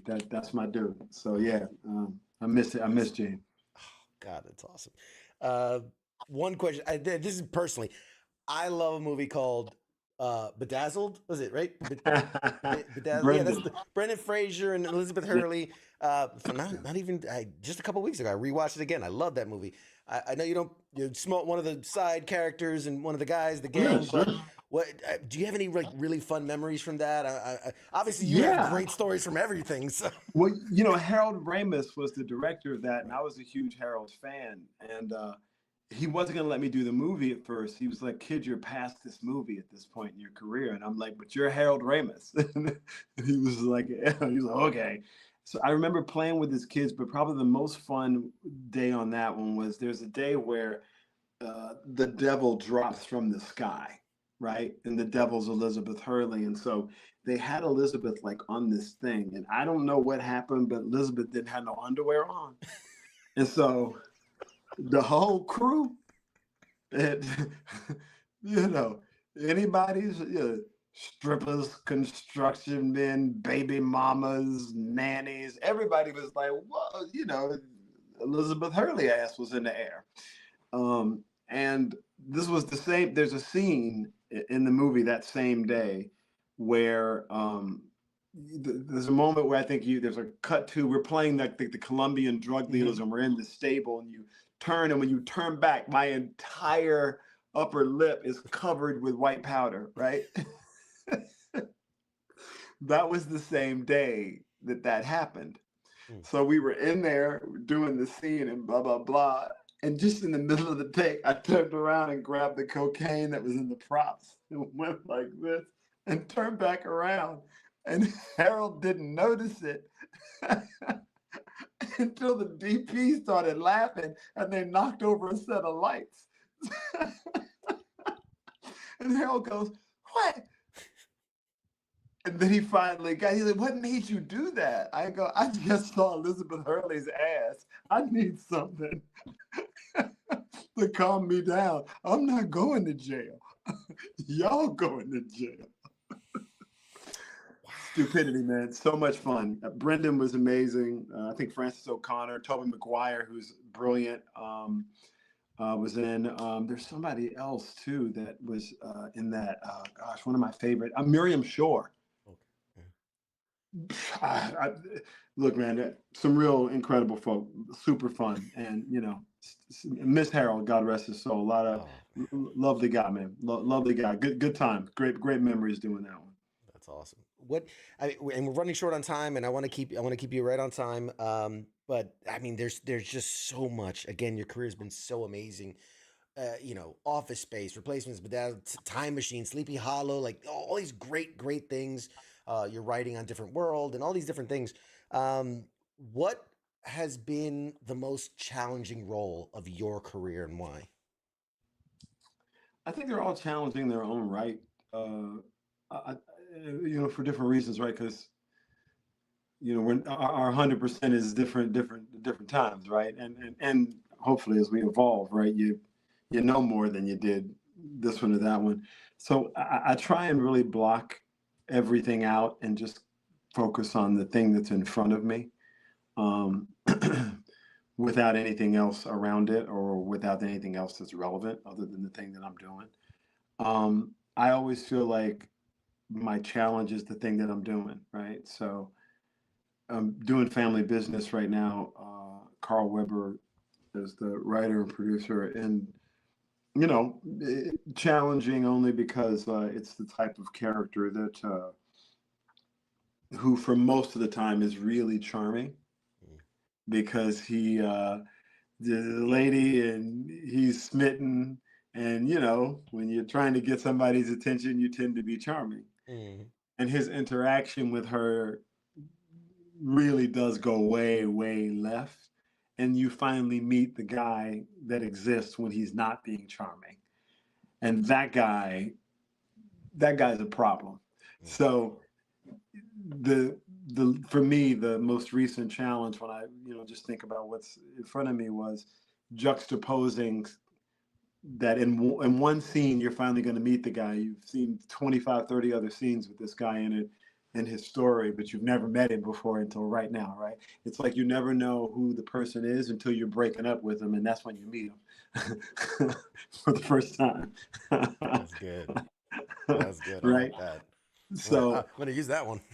So that's really kind of trying to circle that moment so that visually you see it, and suddenly the guy who you've kind of thought, oh, this about, you're suddenly like, oh yeah, that's gonna be a problem, right?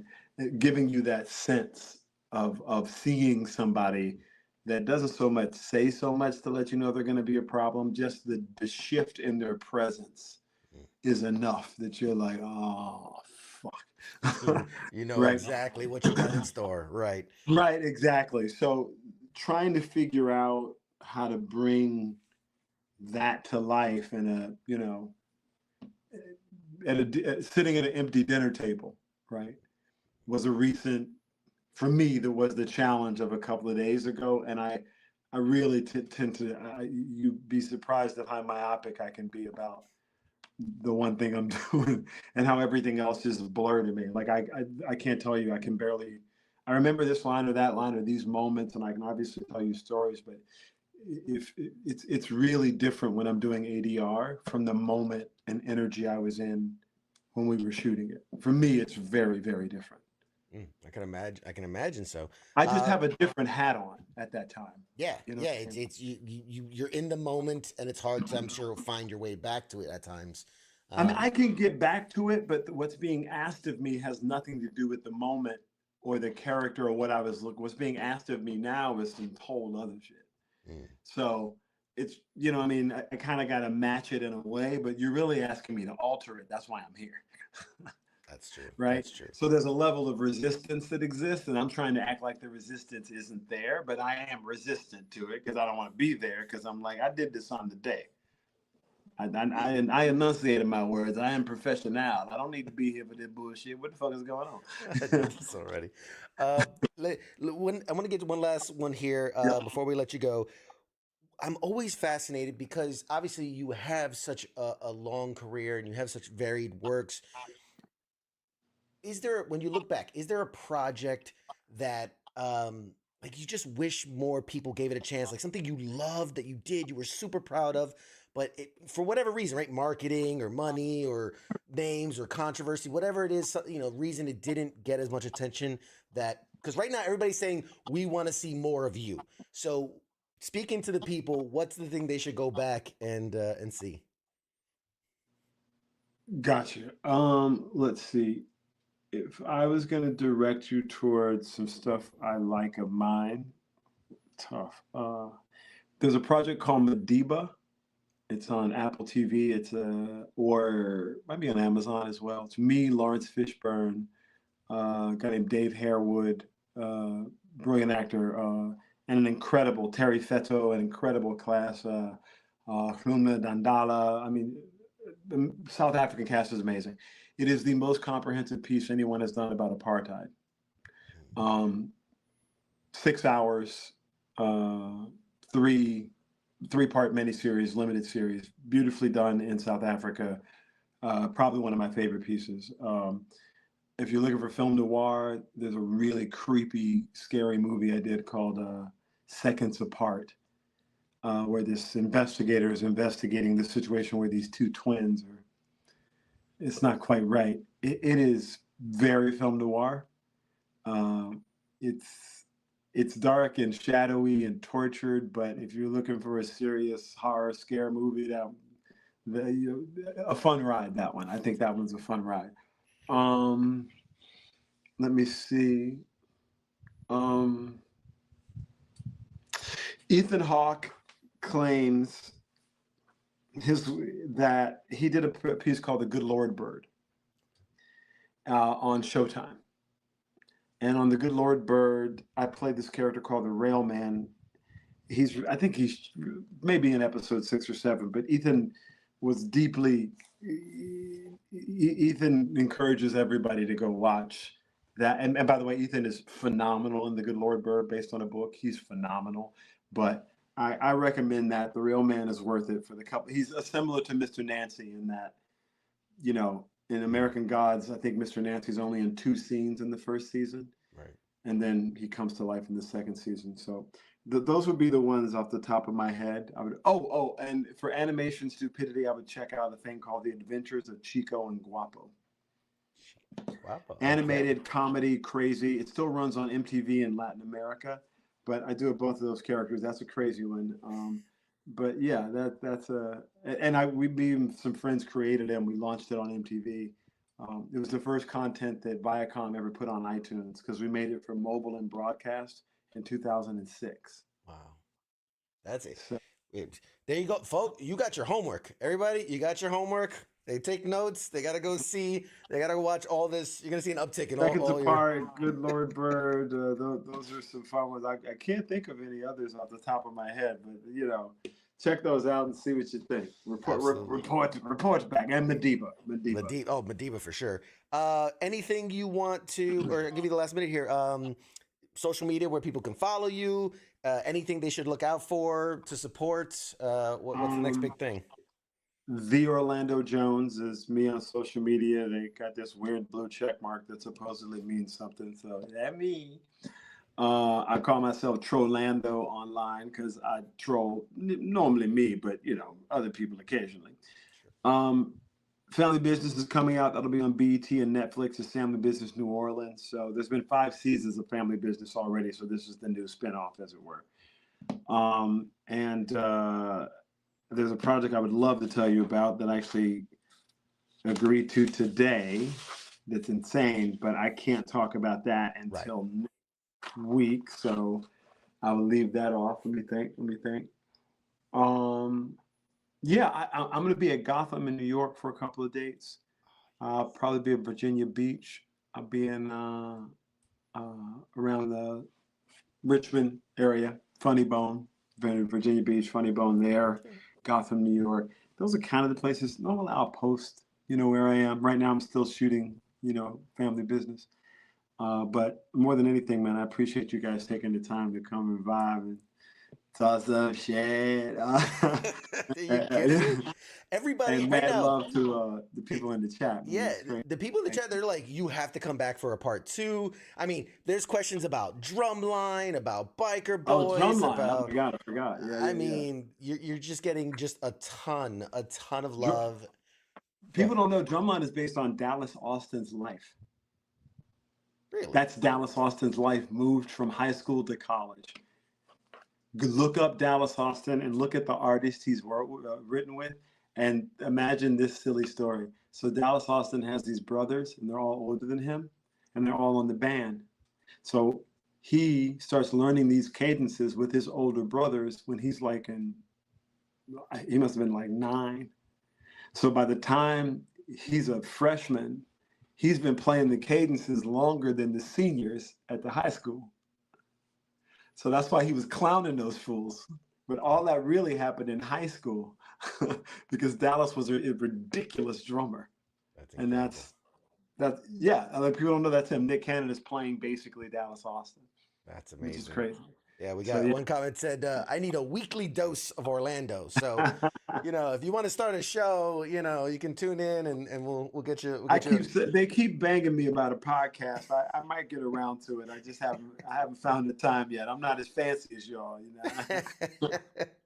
Well, we are absolutely, we'll give it some time when you can talk about the thing coming up. We'd love at some point you come back and no doubt. No, for sure. More stories because everybody's eating it up and wants more. So we definitely you are the highlight of my year so far. I want to thank you so much for doing this. Appreciate you, fam. You are incredible. I implore everyone, if he's at a convention near you, you have to stop by. You have to meet him. If he's at a comedy show near you, come holler. Boy, for sure. Yeah, if you're near Virginia Beach or Gotham, which I've been on both stages. I did a little comedy myself, so we got a connection there. We got a connection there. But I'd love to come out and see you sometime. Great rooms, both of those. Yeah, I love the Virginia Beach has that balcony kind of seating, which I really like. Yeah, exactly. Like Tampa. Tampa has that set up too. Exactly. All right. Well, we're gonna let you go because God bless you. You're so generous with your time, and I again appreciate you so much, ladies and gentlemen. My guest for the evening, the incredible Orlando Jones. I'll give you the last 5 seconds. Say goodnight to the audience. Hey, good night, everybody. Thank you guys for tuning in. I hope you have a beautiful night. Stay safe out here. Man, love. Outstanding. All right, guys. We'll be back with more show right after I go say goodbye to my guest. Hang tight. Shots.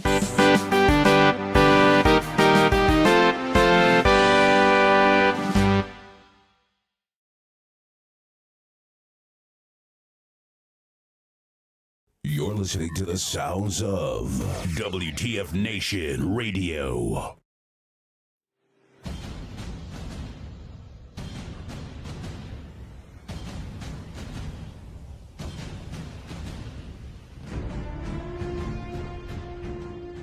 Hey, you there? Yeah, it is right, you. Let me ask you something, right? Where the hell do you think that you're going? Oh, would you think because the show's going to commercial that means you get to just walk away? Well, CQ asked me to pass on the little message, alright? And it says, I'll be back.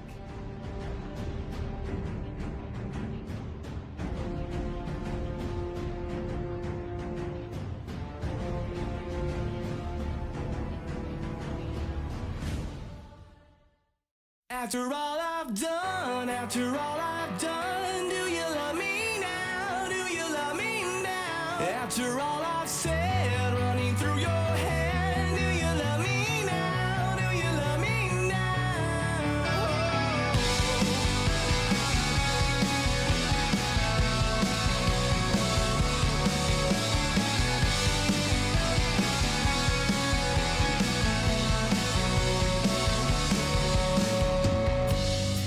And if I told you everything, I bet you cry and run away. 'Cause with all the lies I keep, made you believe this was me. The truth is I am not at all who I preach myself to be. And I deserve to be alone, and I'm alone here with me.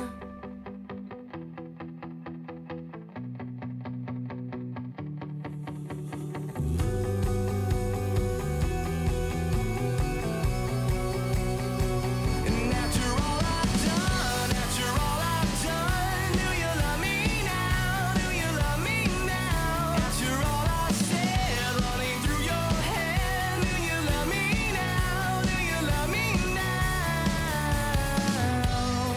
And if I told you everything, I wonder if you would believe that with all the ways you've tried, I couldn't change my selfish needs. And with endless love from you, I took for granted everything. And I deserve to be alone here with me. After all I've done, do you love me now? Do you love me now? After all I've said, running through your head, do you love me now? Do you love me now? And I believe I could close my eyes and make it go away in dreams. And honestly, I could die. Broadcasting live from the basement of the Pentagon. This is WTF Nation Radio.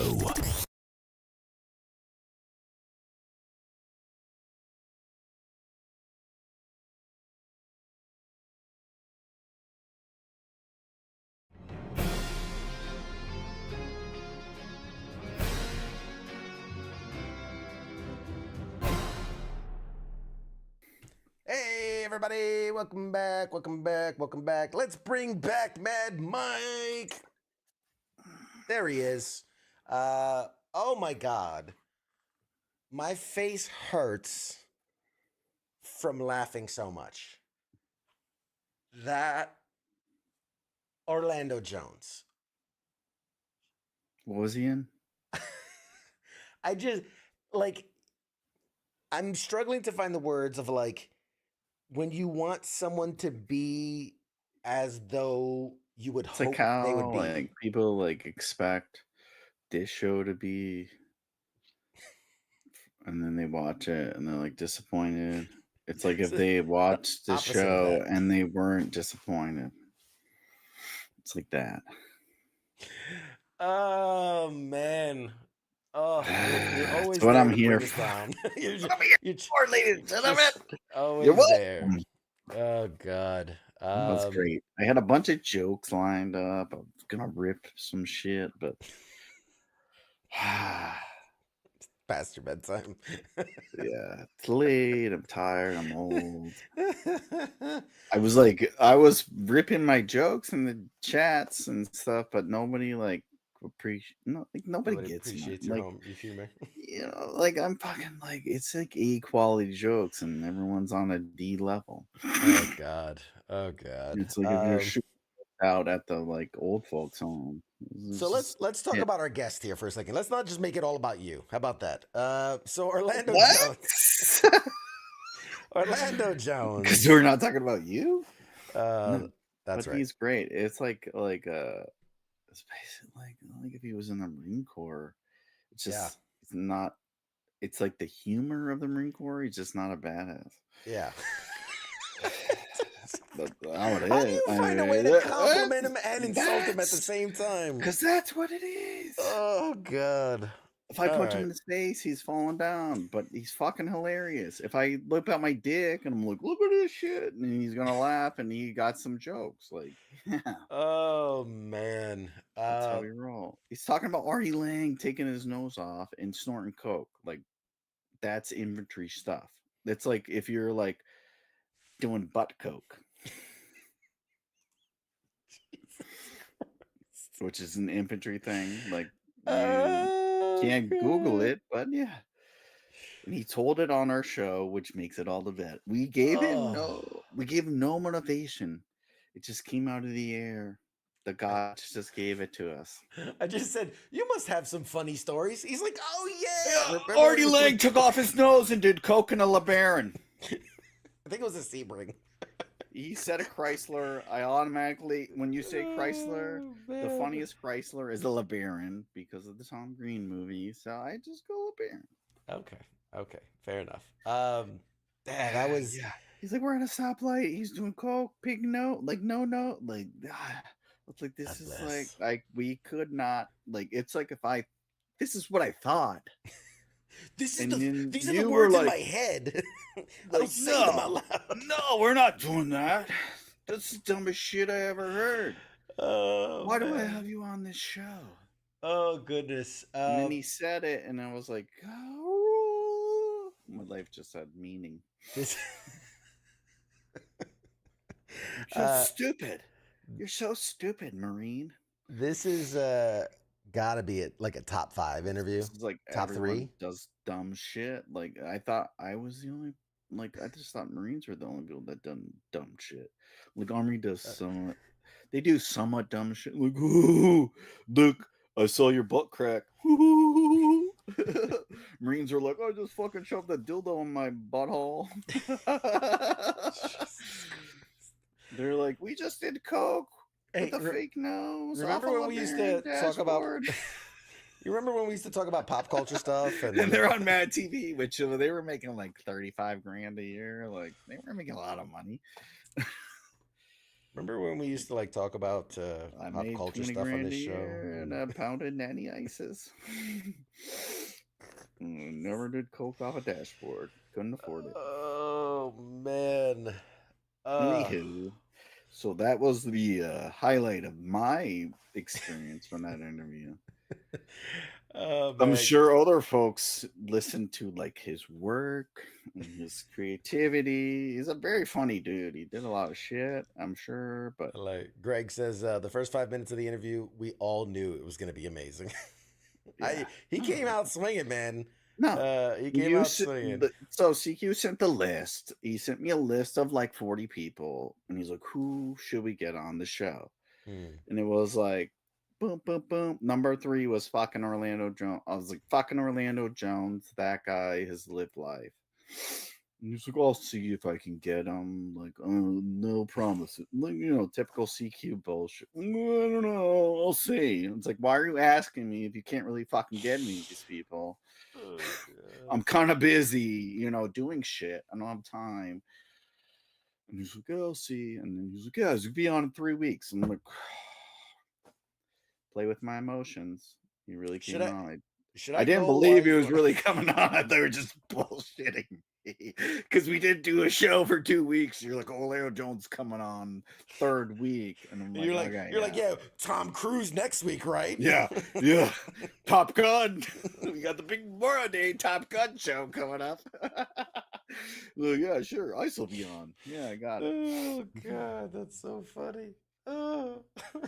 But he guy's a legend. Yeah, it was a great fucking we've had a lot of good people on this show. I fucking rip you because it's that's what I was put on this earth to do.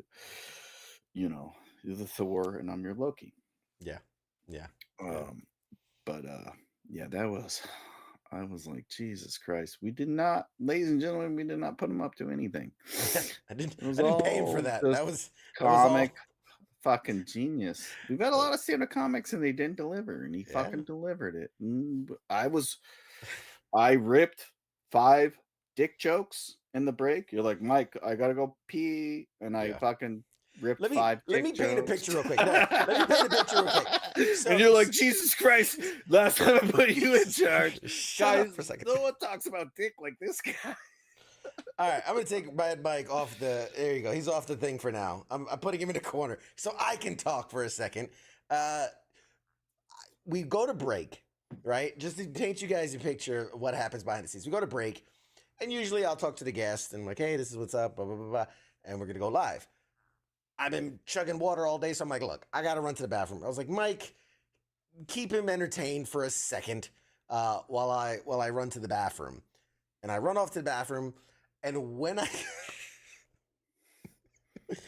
I get back and I put my headphones on, I just hear going, like, what was he saying? So he's like, I'm trying to remember the exact phrase I heard when I put my earphones in. It was, and that's why everyone thinks OnlyFans is only for porn or something along those lines. And I'm like, what are you doing? What are you doing? I'm like, what the fuck? I was gone for like 30 seconds. How'd you get to OnlyFans porn in the 30 seconds I was gone to pee? Oh, like, oh, Jesus. So I feel like if anybody wonders why the interview went in that direction, there's where it started. That's where it started before we even went live. Mike. You gotta unmute me now. Yeah, you're unmuted. You're back. I just didn't want to. So I set the bar really fucking high while CQ.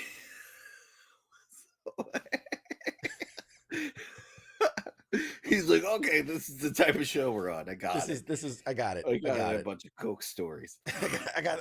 So I've been holding these stories for the last 20 years. I got the perfect place for them. Nobody asked me these shits. That's the shit people want to fucking hear. Like that's why Joe Rogan's so successful, because that's the shit people talk. Be you. Like that's real life. That's what you want to hear. I don't care about your bullshit publicitist, bullshit about whatever. Oh, you gotta act this certain way. No, we're all human. We all do shit. Yes. Keith says Orlando is thinking this is the last time I do another veteran podcast. Oh man. All right. Anyway, he's probably gonna up his game. He's probably like, I gotta get more dick jokes in my shit. It's like, oh god. Anyway, Orlando. Don't be surprised. Hey, patent pending, copyright. I better not hear Orlando Jones like, oh, OnlyFans. Bitches I thought it was only for showing your titties.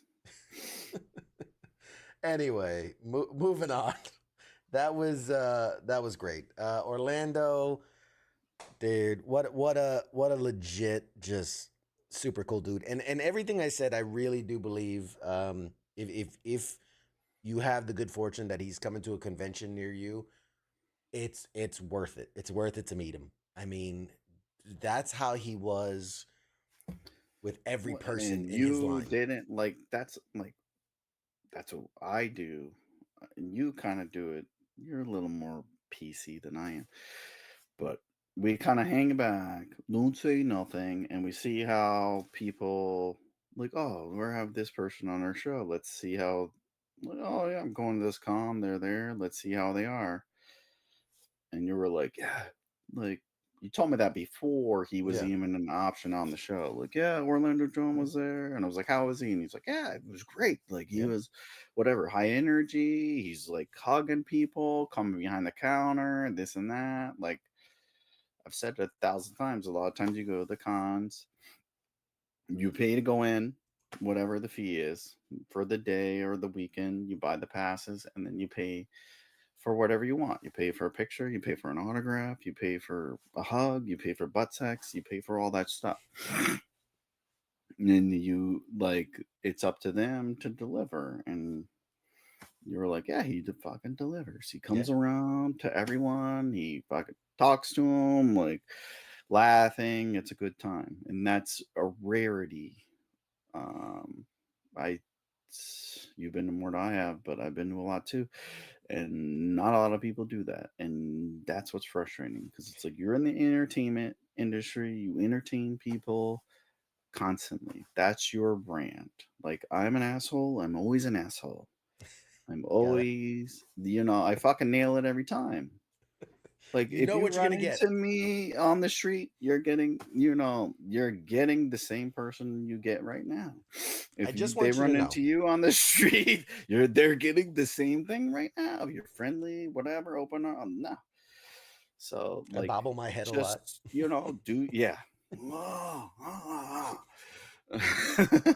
do a little extra for OnlyFans. But it's like you gotta know like, and you should be appreciative of your fan, especially like if you're not in a lot of like, I don't want to whatever. I'll shit on people. I shit on people all the time. If you're not in a lot of shit, like your biggest thing is Power Rangers, don't be a fucking asshole. Because that shit was 1995 and it hasn't hit since 1995. Okay, so if I come up to you and I'm like, oh yeah, I'm fucking proud to meet you, like, oh, it's cool, whatever, you inspire me to do whatever. Don't be a fucking douchebag and like, oh, well, you got to pay $50 for me, whatever. I'm like, no, fuck you, asshole.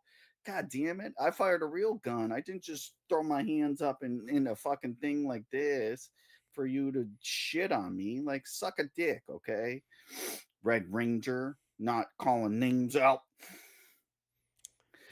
But anyways, be like the Green Ranger, unfortunately, who was appreciative of us folks and like, oh, took the time to give a hug, say appreciate your service, appreciate that, whatever, But that's everyone. It's not just veterans, it's just people in general.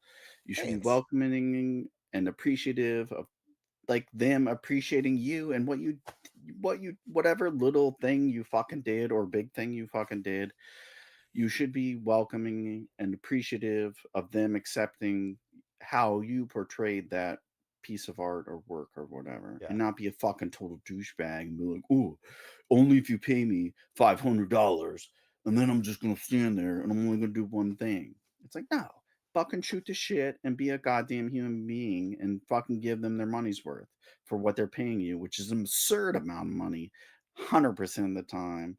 Like, honestly, really, come on. By the way, anyways, the chat rant has over. Someone's been holding back a little bit. Jesus.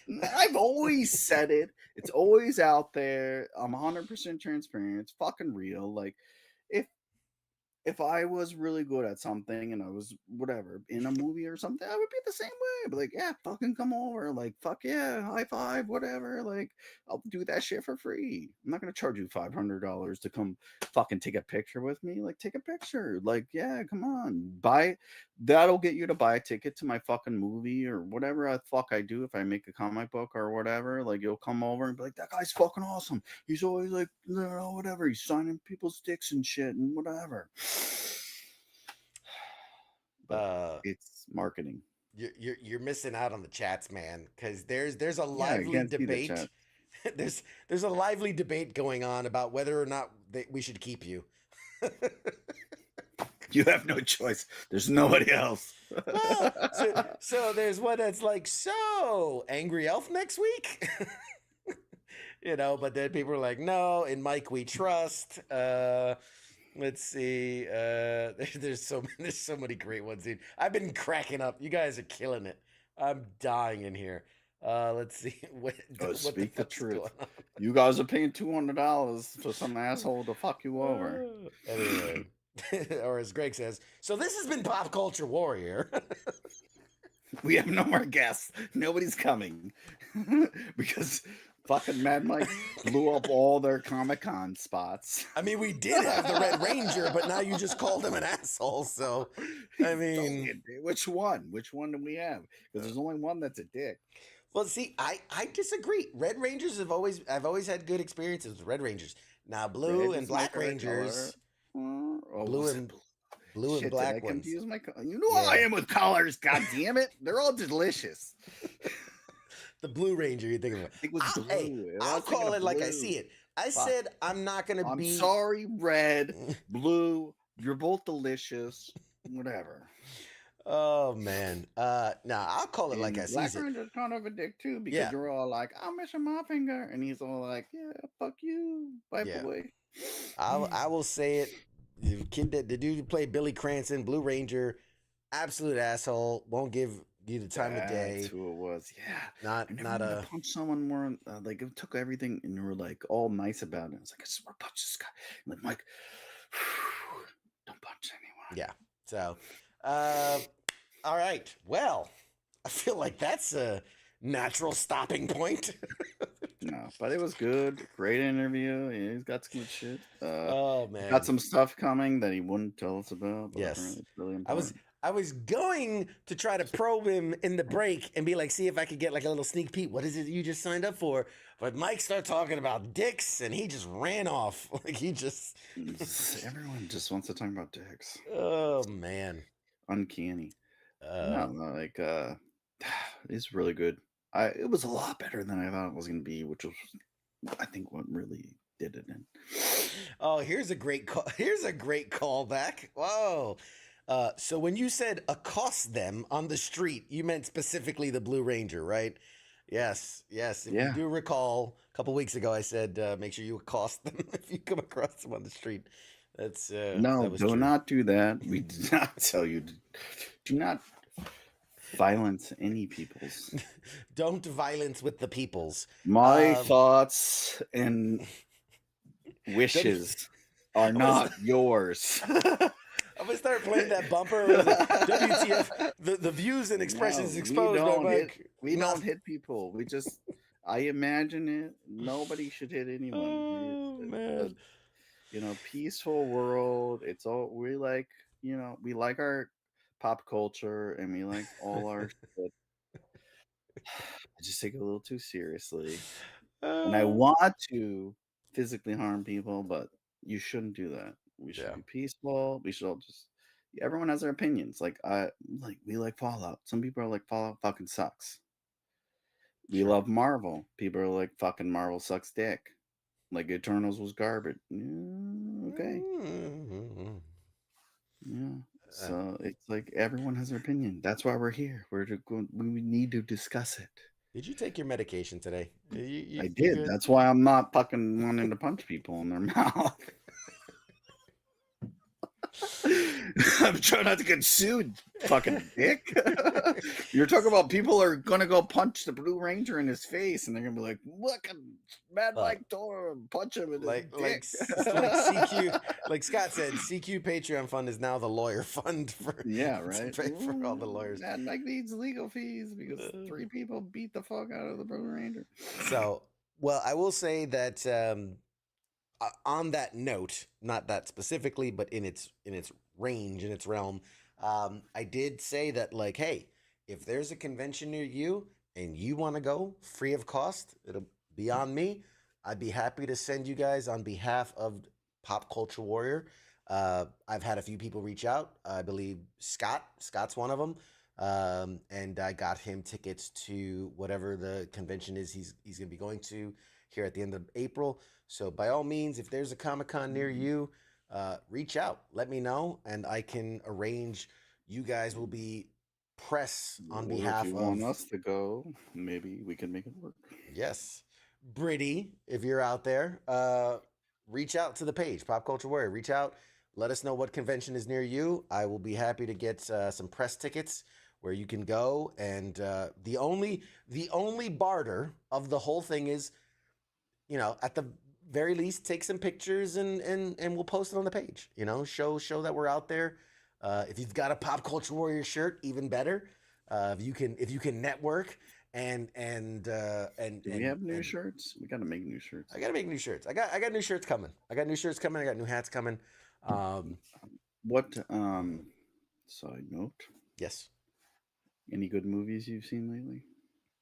Any good movies I've seen lately? Movies. We had a few. We had like Dune 2, we had Ghostbusters. You watch any of those? I haven't left my house in a while. I could tell.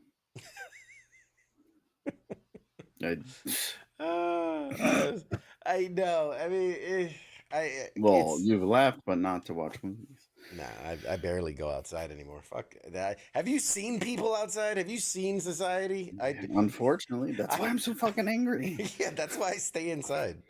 Oh man, I've seen both. They're both really good movies. Somebody was asking in the chats. There you go. Who asked about that?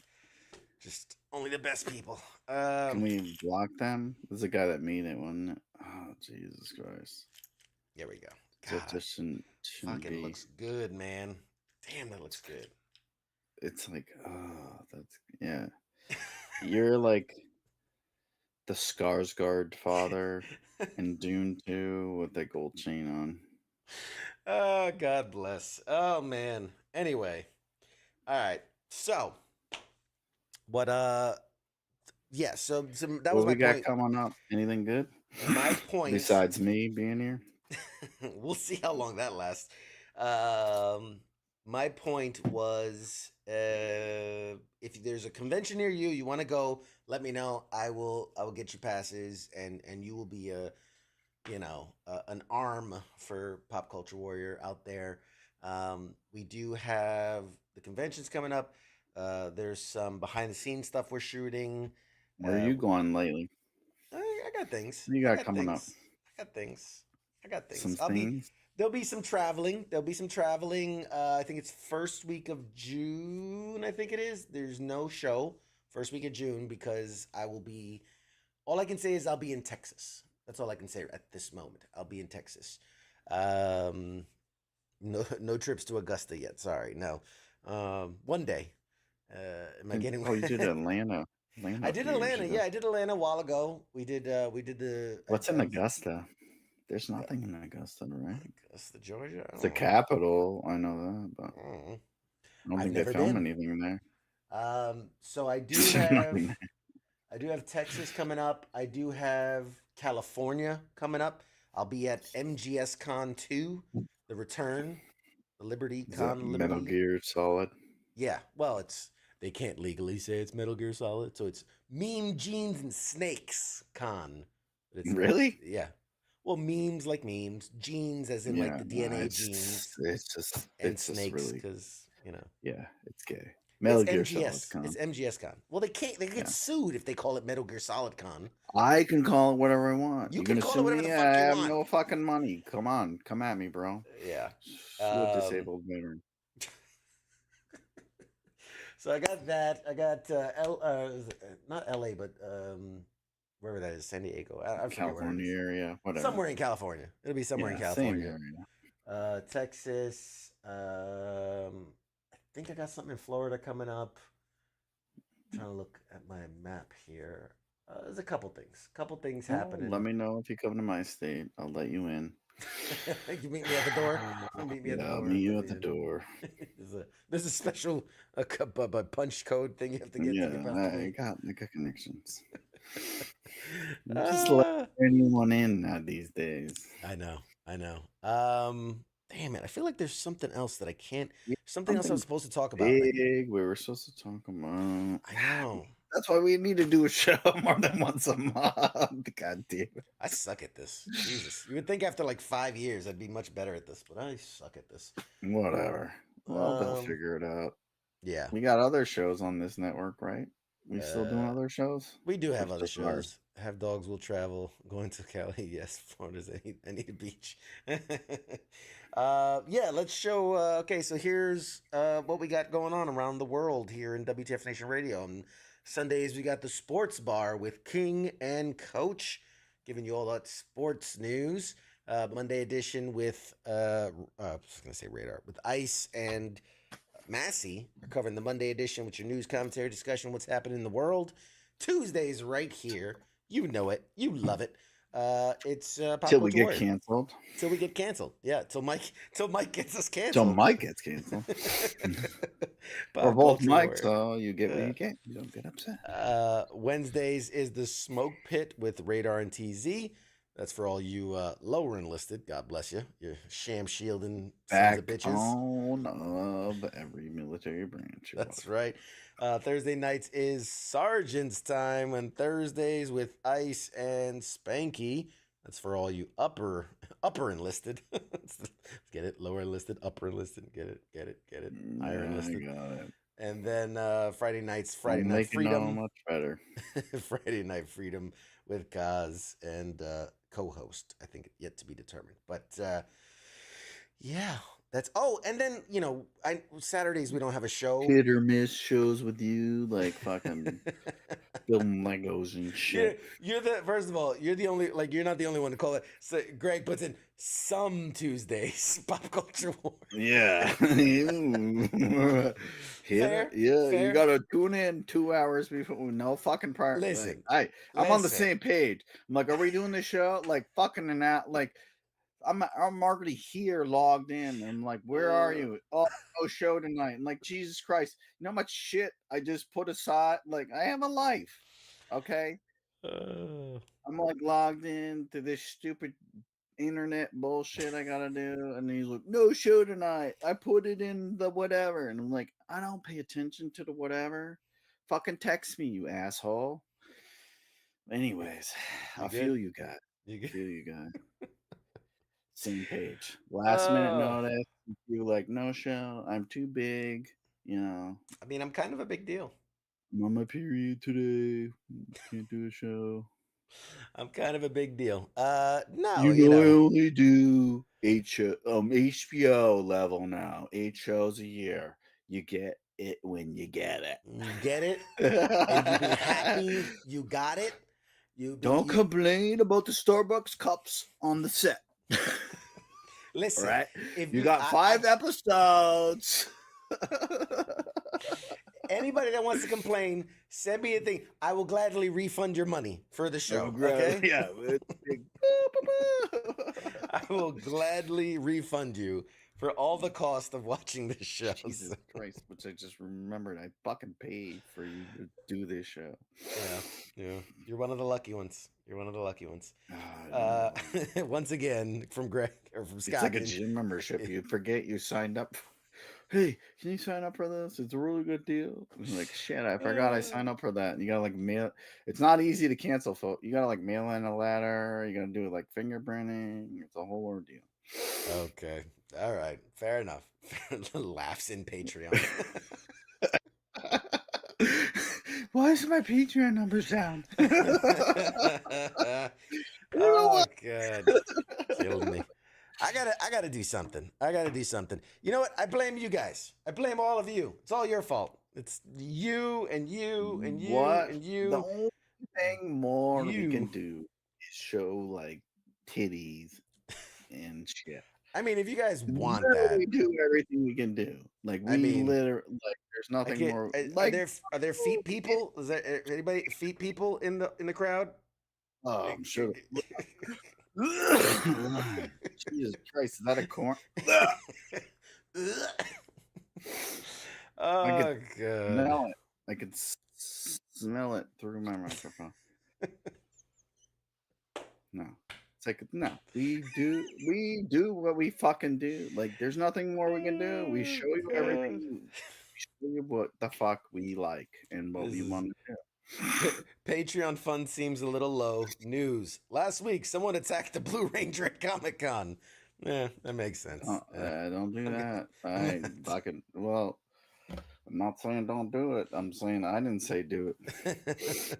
All right. Before this gets any further off the rails, God bless. We gotta go. This has been fun. You guys are ridiculous, and I love each and every one of you.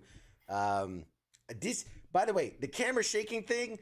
It's annoying the hell out of me, and I'm going to buy something this week that solves that problem. because Yeah. that's Stop fucking flailing your arms around on her. Yeah, don't do that. anyway. Jesus.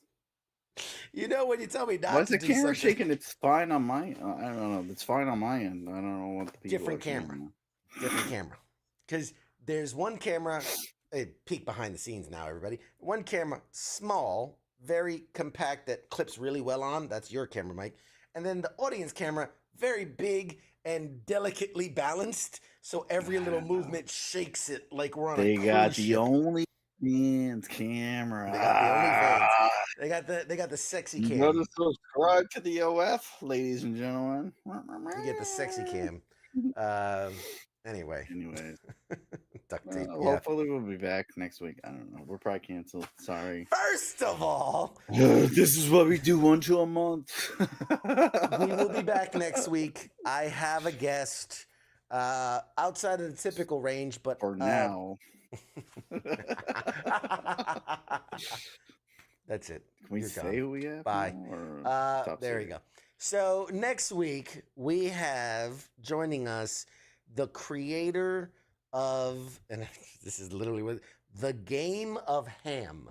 I have it right over there. I should have probably had it closer so I could show you, but it's a board game that was created by these guys, and it's a lot of fun. So what we're actually going to do, was it next week or was it the week after? Or Did no, you play? Why don't you play that like this weekend? Can they fucking hear me? Maybe not. You sounded to me, you asshole. All right, go ahead. Jesus, fuck. Trying to help you out. You first. Anyways, why don't you play that shit like this weekend so then the people could see it and you have them on next show Tuesday or whatever, and you could do it this weekend and next weekend because we do Tuesdays. Wow, it's almost like that's exactly what I've already planned and set up and have discussed. But you didn't tell the folks. You silenced me before I could release the great news. Yes. Anyway. So anyways, tune in. Whatever. When are you doing it? Friday, Saturday, Friday or Saturday. Watch them play the Great Ham game. And we'll talk about it on Tuesday. Oh man. And then he's gonna make it look easy and pretend like it's so good. And then, we'll do another one day where I'll beat the shit out of him at it. A lot of talking. Scott says Mike's gonna make his own podcast and Patreon on Tuesdays, and everyone will switch over to that podcast. Yeah, I mean, I could if I wanted to turn the tables. I'll Jon Stewart the shit out of this Comedy Central. What did I do? What did I do to deserve this? The fact is, you fail to realize they have no ambition and they have no drive other than to undermine CQ. Other than shitting on me at every chance. At every chance you can. Purpose, I'm here. This is the only reason I'm here. I want to be on there. Keith says, are you gaming on Friday? I'll be in the Maryland, Virginia area this week. Ooh. Meet up. It'd be cool to have you over, buddy. Hit me up in the DMs. Let's talk about it. Totally available, and he will. Yes, it's a yes and a yes. Well, just hit him up. He's available. Time range depends. Okay, sure. just book my schedule. Apparently. It's like how you just schedule me for shit. Sure, just schedule me. Doesn't matter that my wife's gonna be gone at a wedding and I'll be solo, but yeah, sure, why not? NyQuil is created for a reason. All right, that's it. Just saying. We're done. Chloroform. We're done. We are done. God bless. Good luck. Hey, thank you everybody for tuning in. That was a whole hell of a lot of fun. I've got nothing else. I've got nothing. Yeah. Mike, any final words? Any final encouraging, positive words? Enjoy the weeks. Don't kill anyone. Don't kidnap anyone. Thank you. There you go. There's your safety brief for the week. We will see you guys back here next Tuesday. God willing. Hopefully. Wait, do we have censorship here? I mean, if you don't see us, it's because we got canceled, and it's my fault. In the words of a great man, make 7 up yours. Good night, everybody. Shots.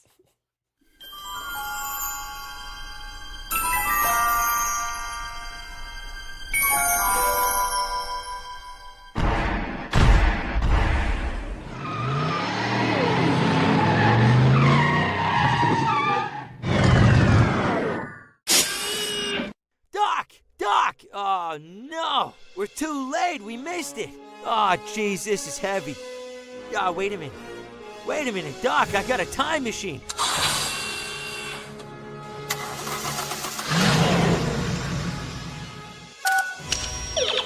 I'm just gonna punch in the coordinates. Pop Culture Warrior, Tuesday night, 8 p.m. Eastern Standard Time on W.T.F. Nation Radio. Now crank this bad boy up to 88 miles per hour.